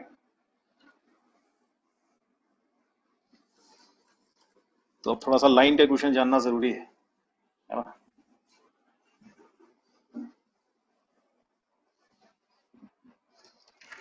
तो अब हम लोग स्टार्ट कर रहे हैं स्ट्रेट लाइन, है ना।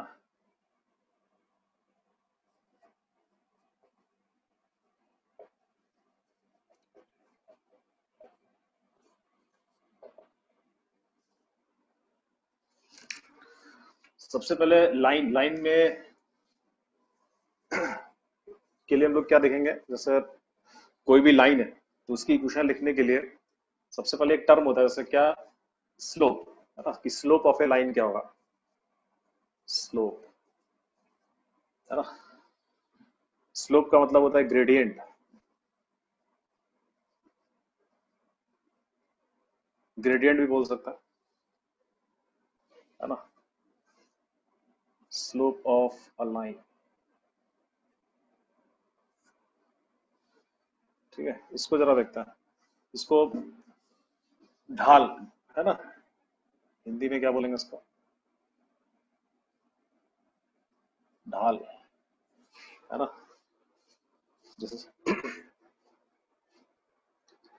जैसे ये लाइन है ना, तो इसका स्लोप मतलब इसकी ये ढलान है ऐसे इस तरीके से, तो उसको कैसे मेजर करेंगे हम लोग? ठीक है, तो उसी को हम लोग बोलते हैं स्लोप ऑफ दिस लाइन। ठीक है, तो इसके लिए होता क्या है, हम लोग एक्स एक्सिस, जैसे ये एक्स एक्सिस है इधर, है ना, इसको ये एक्स एक्सिस है, इसमें वाई एक्सिस का कोई काम नहीं है।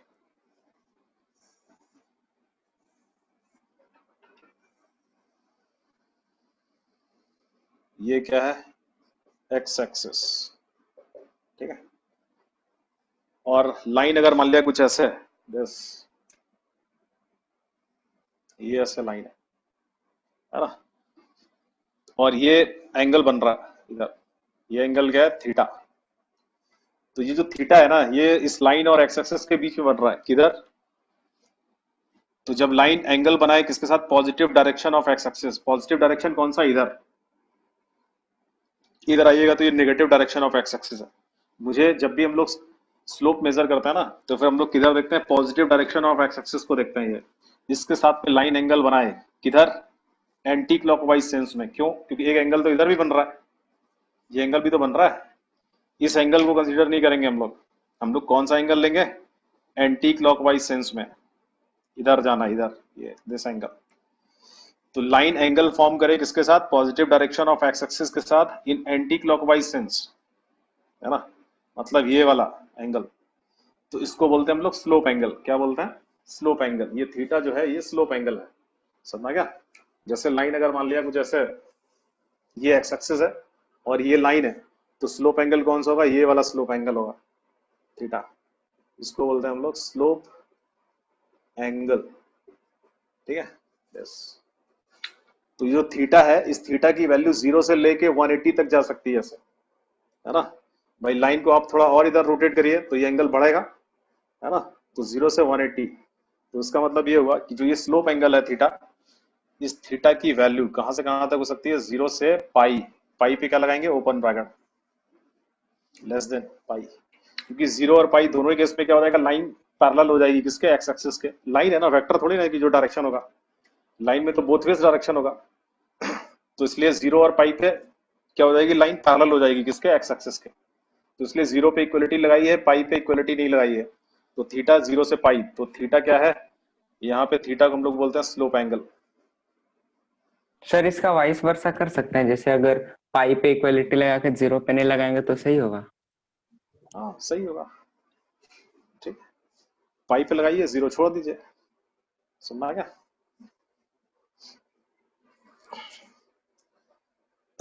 कैलकुलेशन पे कोई फर्क नहीं पड़ेगा उससे, ठीक है।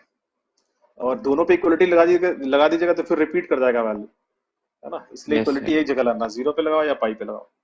तो हम लोग 0 पे लगाते हैं, इजी वैल्यू है ना, आसान है 0।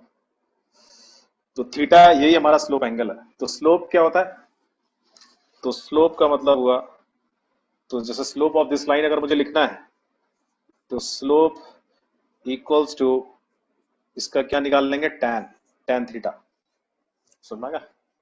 तो स्लोप इक्वल्स टू क्या होगा, tan थीटा। इसको डिनोट करते हैं कैसे, m से, denoted by m। Yes,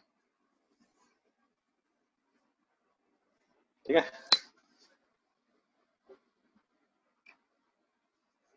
yes, tan theta.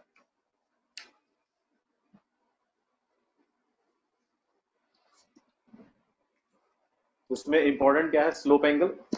तो स्लोप एंगल क्या होता है, लाइन एंगल फॉर्म करे किसके साथ, positive direction of x axis. कौन सा डायरेक्शन, पॉजिटिव, ये पॉजिटिव डायरेक्शन है, positive direction of x axis, इधर नहीं जाना है। तो positive direction of x axis के साथ इन एंटी क्लॉकवाइज सेंस में जो एंगल बनेगा उसको हम लोग बोलते हैं स्लोप एंगल, ठीक। और स्लोप एंगल की वैल्यू कहां से कहां तक वेरी करती है, 0 से पाई, है ना, greater equal to 0 and less than pi, ठीक है। ये होता है स्लोप एंगल। और स्लोप कैसे मेजर करते हैं, slope equals to tan theta. जो भी ये थीटा आएगा उसका tan आप ले लीजिए, तो आपको क्या मिलेगा, स्लोप डिनोटेड बाई n, ठीक है। तो लाइन की जो ढाल है उसको हम लोग ऐसे मेजर कर सकते हैं, ठीक।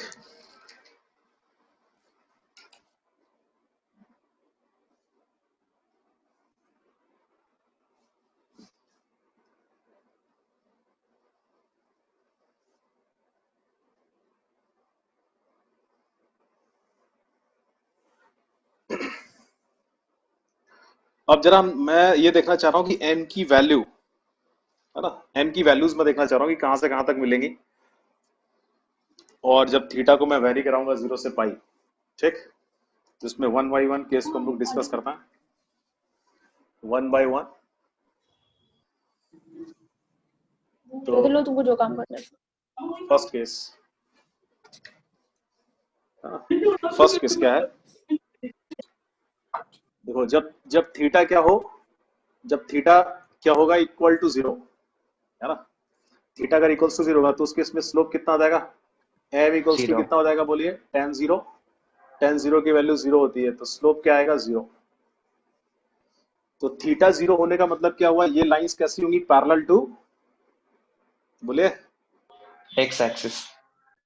लाइंस कैसी होंगी, पैरेलल टू एक्स एक्सिस, है ना भाई। थीटा 0 हो गया ना, तो ये एक्स एक्सिस है और ये लाइन होगी ऐसे। यस, ये दोनों पैरेलल हैं, समझा क्या? तो इनके बीच में एंगल क्या होगा? 0। तो tan 0 0। तो ऐसी लाइंस जो पैरेलल टू एक्स एक्सिस होती है उनका स्लोप क्या होता है? 0 होता है। ये ठीक है, तो ये याद रखेंगे हम लोग कि जो line parallel to X axis होगी उसका स्लोप क्या होगा? 0 होगा।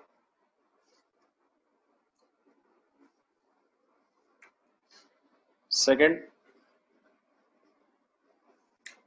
अगर थीटा क्या होगा?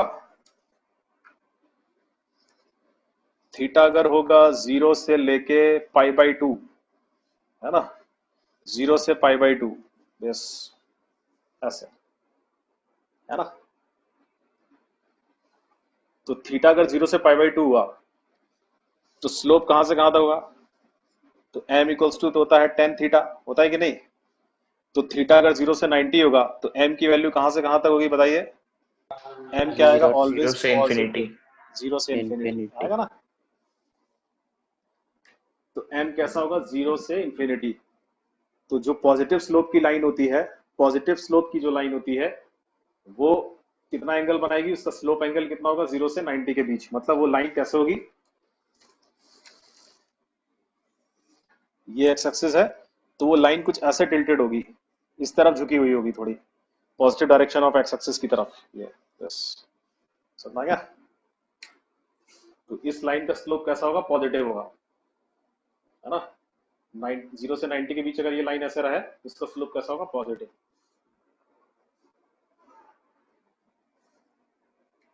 तो ये एक पॉजिटिव स्लोप की लाइन है, ये 0 स्लोप की लाइन है, ठीक।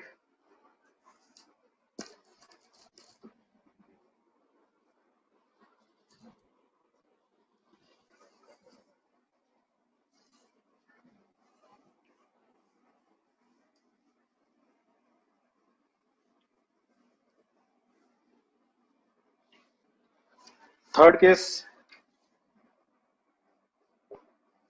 अगर थीटा क्या हो जाएगा? π/2, है ना। तो m इक्वल्स टू कितना हो जाएगा? tan π/2। tan π/2 कैसा होता है बताइए? इंफिनिटी। अनडिफाइंड। कैसा होता है? अनडिफाइंड। ये मतलब m आपको कुछ मिलेगा ही नहीं, क्योंकि sin π/2 बाई cos π/2, cos π/2 कितना हो जाएगा? 0, है ना। तो अनडिफाइंड हो जाएगा। तो अनडिफाइंड होने का मतलब है कि भाई स्लोप नहीं मिल रहा है, ठीक। तो कौन सी लाइंस है जिनका स्लोप आपको नहीं मिलेगा? स्लोप होता ही नहीं है। कौन सी लाइन है बताइए? थीटा जब π/2 होगा मतलब लाइंस कैसी होंगी? Lines perpendicular parallel to y axis, समझा क्या? Lines parallel to y axis. जो line parallel to y axis होती है उनका स्लोप कैसा होता है? अनडिफाइंड, होता ही नहीं है उनका स्लोप, ठीक है। m कुछ होता, m की वैल्यू मिलती ही नहीं है। और ये एक्स एक्सिस है और लाइन कैसे होगी? ऐसे, यस। तो ये जितनी भी लाइंस हैं, है ना, ये पैरेलल टू क्या है? y axis. इनमें इन लाइंस का स्लोप डिफाइंड नहीं होता है, ठीक। ये एक्स एक्सिस है। तो अगर किसी भी लाइन का स्लोप नहीं है, अनडिफाइंड है, तो आप बोलोगे वो लाइन क्या है? Parallel to y axis.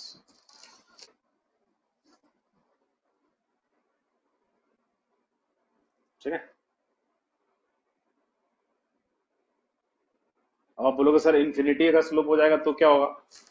Infinity देखो, जैसे अगर प्लस इन्फिनिटी की तरफ जाएगा, जैसे ये लाइन आपको यहाँ दिख रही है, ये लाइन ऐसे है ना, इसका स्लोप कैसा है? पॉजिटिव है।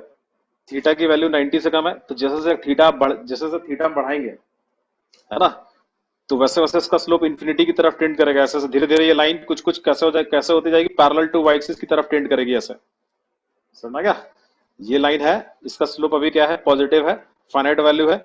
और जैसे जैसे आप स्लोप बढ़ाओगे पॉजिटिव डायरेक्शन में, तो ये लाइन ऐसे ऐसे इधर टिल्ट करेगी और क्या होने की कोशिश करेगी? Parallel to y axis. तो जितना इसका आप स्लोप बढ़ाओगे ये इधर टेंड करेगी, ये धीरे धीरे धीरे धीरे ऐसे ऐसे ऐसे रोटेट करेगी इस तरफ, और ये चाहेगी कि क्या हो जाए? पैरेलल टू y एक्सिस, समझना क्या? तो स्लोप जब इंफिनिटी टेंड करेगा तो ये लाइन की टेंडिंग किधर होगी? Towards parallel to y axis, समझना क्या? इधर की तरफ टेंड करेगा ये, ऐसे। लेकिन लाइन अगर पैरेलल है तो स्लोप क्या होगा? अनडिफाइंड होगा। ठीक, ये चीज माइंड में रखिएगा।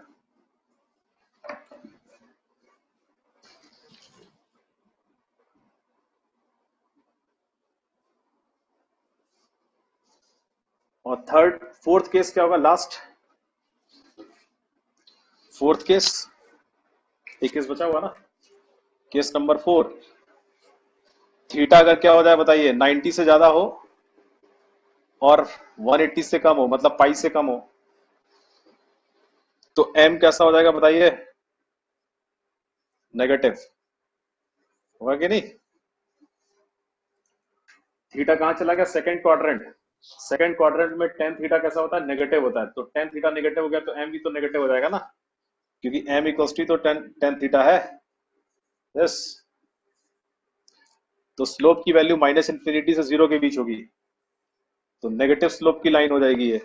तो नेगेटिव स्लोप की लाइन कैसे होती है? देखो, ये एक्स एक्सिस है, तो लाइन कुछ ऐसे होगी ये, यस, समझा गया? और ये एंगल होगा। तो जो लाइन ऐसे टिल्टेड होती है ना positive direction of x axis से, उसका स्लोप कैसा होता है? नेगेटिव स्लोप होता है। ये नेगेटिव स्लोप की लाइन है। और जैसे जैसे आप इसको इधर घुमाओगे ना, ठीक है, तो इसकी वैल्यू इसकी स्लोप की वैल्यू बढ़ेगी। जैसे अभी अगर इसका स्लोप -10 है और इसको आप ऐसे करोगे तो इसकी वैल्यू क्या हो जाएगी? -5, -2, ऐसे -1 ऐसे करके कुछ हो जाएगी धीरे धीरे, फिर 0 की तरफ आ जाएगा। 0 हो जाएगा तो पैरेलल हो जाएगा।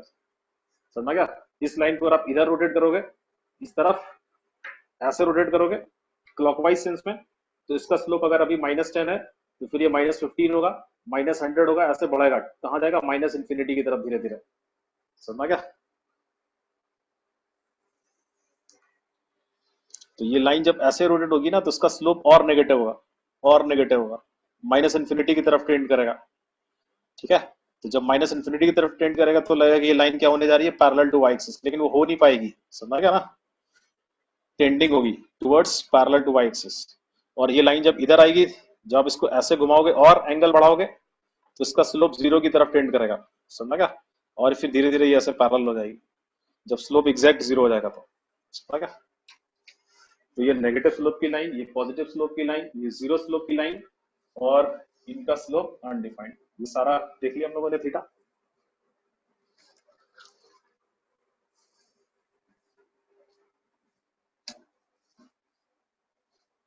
कोई डाउट हो तो पूछिए।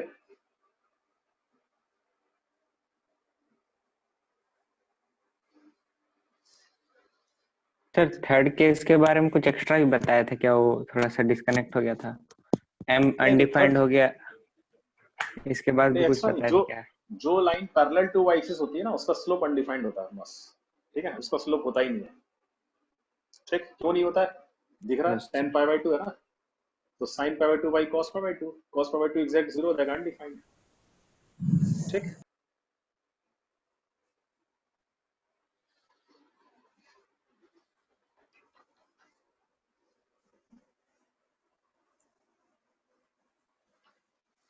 तो लाइन का स्लोप तो समझ में आ गया, स्लोप एंगल समझ में आ गया, और स्लोप की वैल्यू माइनस इन्फिनिटी से इन्फिनिटी हो सकती है। ठीक है, पॉजिटिव स्लोप की लाइन होगी तो कैसे होगी, नेगेटिव स्लोप की लाइन होगी तो देखने में कैसी होगी, और 0 स्लोप की लाइन होगी तो कैसी होगी, स्लोप अनडिफाइंड होगा तो क्या होगा। ठीक है, ये सारी चीजें हम लोग को पता चल गई हैं, है ना।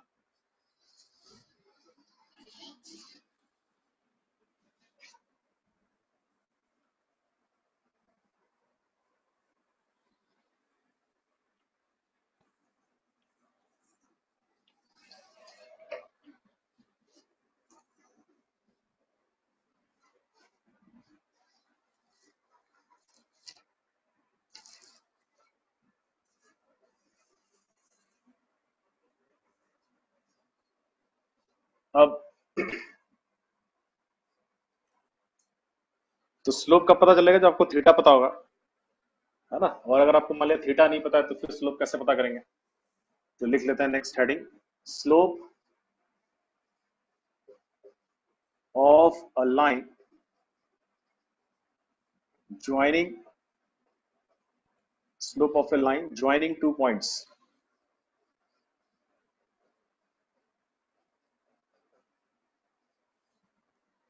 Slope of A line joining 2 points, है ना।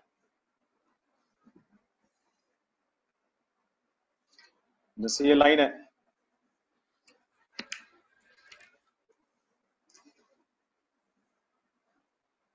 ये लाइन है, तो लाइन पे कोई भी 2 पॉइंट अगर पता है x1 y1, तो इसका मतलब वो लाइन आपको पता है,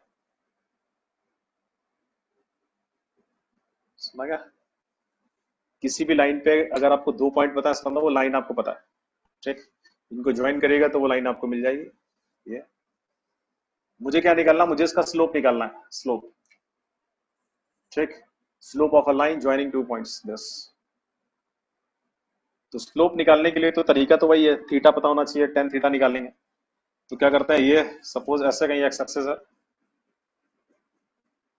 यस, और स्लोप एंगल कौन सा होगा, ये वाला इसका स्लोप एंगल होगा theta, positive direction of x axis से इन एंटी क्लॉकवाइज सेंस, ये थीटा हो जाएगा। तो मुझे निकालना है tan थीटा, भाई स्लोप का मतलब तो यही है, m equals to tan theta. तो tan थीटा हम लोग निकाल सकते हैं क्या, फिर से एक परपेंडिकुलर इधर प्लॉट करें, इससे इस पे परपेंडिकुलर प्लॉट करें पैरेलल टू एक्स एक्सिस, तो ये राइट एंगल ट्रायंगल बनेगा इधर, है ना। ये थीटा है तो ये भी एंगल थीटा हो जाएगा, ठीक। ये आ जाएगा कितना, y2 माइनस y1, ये कितना आ जाएगा x2 माइनस x, सॉरी उल्टा लिख दिया, ये कितना आएगा x2 माइनस x1, और ये कितना होगा y2 माइनस y1, यहां से लेके यहां तक।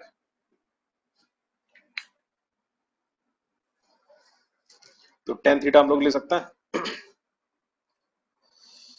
क्या हो जाएगा, परपेंडिकुलर बाई बेस, तो ये हो जाएगा y2 minus y1 upon x2 minus x1, yes. तो ये फॉर्मूला आ गया, m equals to y2 minus y1 upon x2 minus x1। Important formula है लाइन का स्लोप निकालने के लिए, क्योंकि हर बार आपको एंगल पता होगा ऐसा जरूरी नहीं है ना। लाइन पे क्या जनरली पता होगा, 2 पॉइंट ही पता होंगे, तो वहां से स्लोप आप ऐसा निकालोगे, y2 minus y1 upon x2 minus x1। अब आप बोलोगे सर किसको x1 y1 ले, किसको x2 y2 ले, किसी को भी x1 y1 ले लो, किसी को भी x2 y2 ले लो, उससे कोई फर्क नहीं पड़ेगा, ठीक है।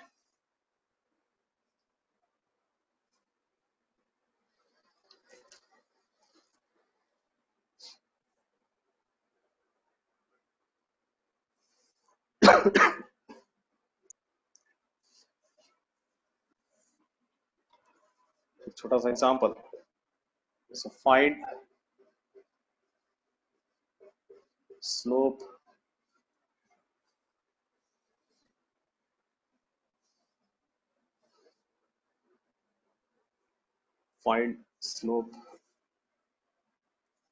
of a line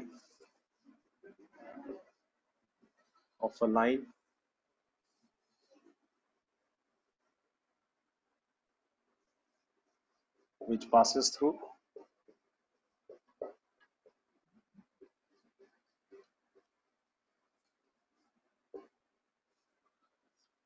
9,5 एंड -6,4, ऐसे कुछ ले लिया बस, ये ठीक है।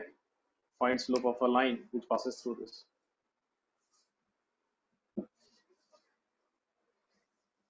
ये नहीं, एक ही लाइन होगी ना, find slope of the line, find slope of the line which passes through this, है ना, दिस 2 पॉइंट्स। क्या आएगा स्लोप, 1/15, है ना। अब इसमें क्या है ना, इसमें आपको ट्रू फिगर मानने का जरूरत नहीं है, मतलब ये आप दिए देखो 9,5 किधर होगा, -6,4 किधर होगा, कोई दिक्कत नहीं। आप जैसे यहाँ ले लिया मैंने 9,5, यहाँ मैंने ऐसे फिगर बना लिया -6,4, ठीक है। ये 2 पॉइंट इस लाइन पे लाई कर रहे हैं, स्लोप लिखना है m, तो इसको अगर मैं ले लूँ x1 y1 तो ये x2 y2 हो जाएगा, है ना। तो क्या आ जाएगा y2 minus y1, 4 minus 5 by -6 minus 9, ये ठीक है। तो ये आ जाएगा 1/15 आ जाएगा, यस। तो स्लोप ऑफ दिस लाइन कितना आ जाएगा, 1/15। तो ये कैसी लाइन है? एक पॉजिटिव स्लोप की लाइन है ना? तो ये ऐसे ही टिल्टेड होगी, और वो अगर स्लोप एंगल पूछे तो आप बता सकते हो स्लोप एंगल कितना होगा इसका, है ना? स्लोप एंगल मतलब angle between this line and x axis आप निकाल सकते हो। एम को क्या रखोगे? tan theta. तो tan थीटा इक्वल्स टू कितना? 1/15। तो थीटा आप निकाल दोगे कितना? tan inverse tan of inverse 1/15। ये वो थीटा होगा जो इस लाइन और एक्स एक्सिस के बीच में बन रहा होगा। ठीक है, बस।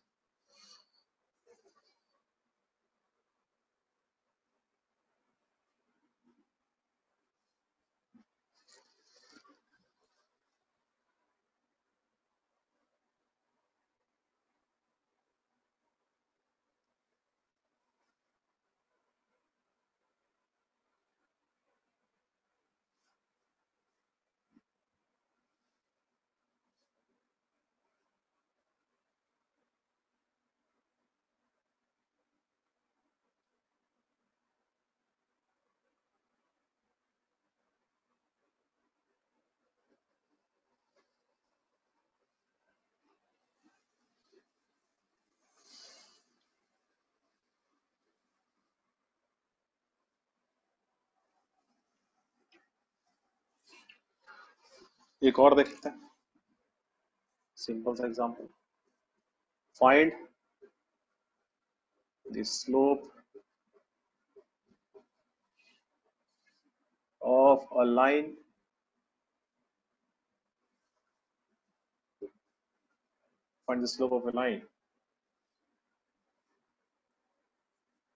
which is equiangular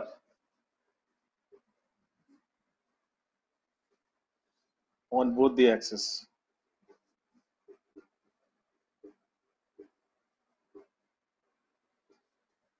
ठीक है, दोनों ही एक्सेस के साथ सेम एंगल बना रही हो। हाँ सर 1 होगा स्लोप।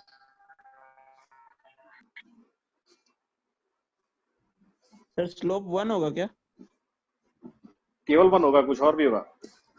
अच्छा सर देखते हैं।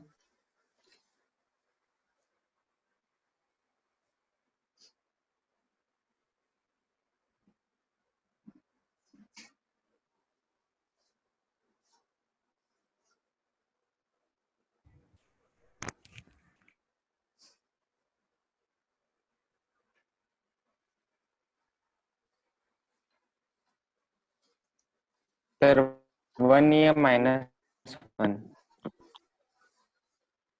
इक्विएंगुलर है ना, तो दोनों तरफ से आपको देखना है ना?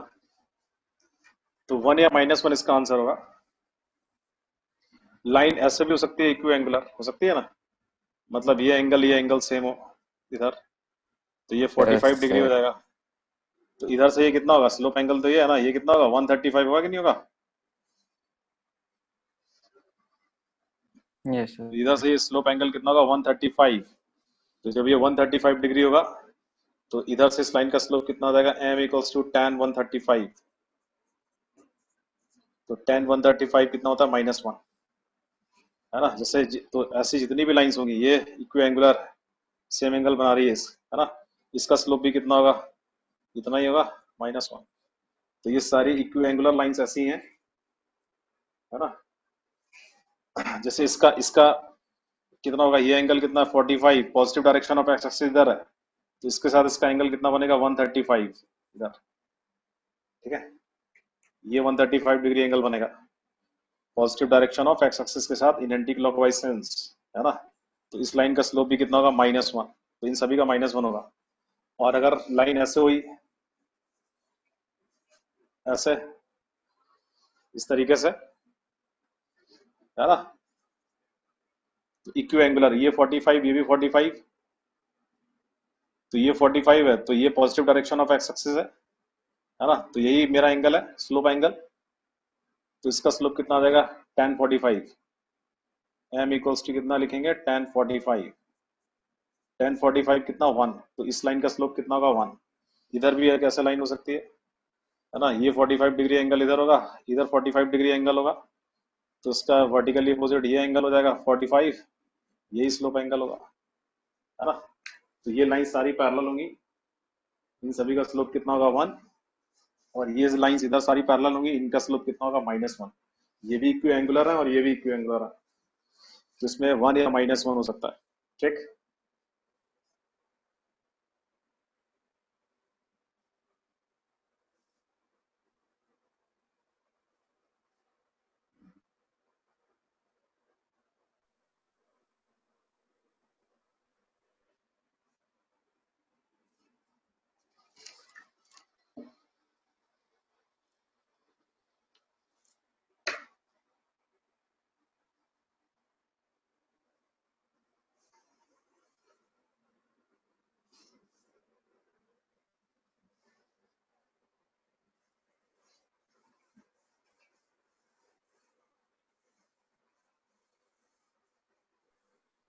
सर ओटीपी ओटीपी मैसेज करेंगे ग्रुप में।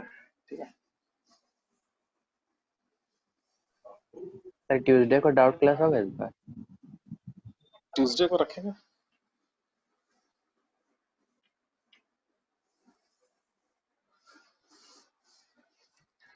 बाकी देखते हैं हम लोग नेक्स्ट क्लास में ही है ना, टाइम बचा नहीं है। तो यहाँ तक आप लोग एक बार जरा रिवाइज कर लीजिएगा।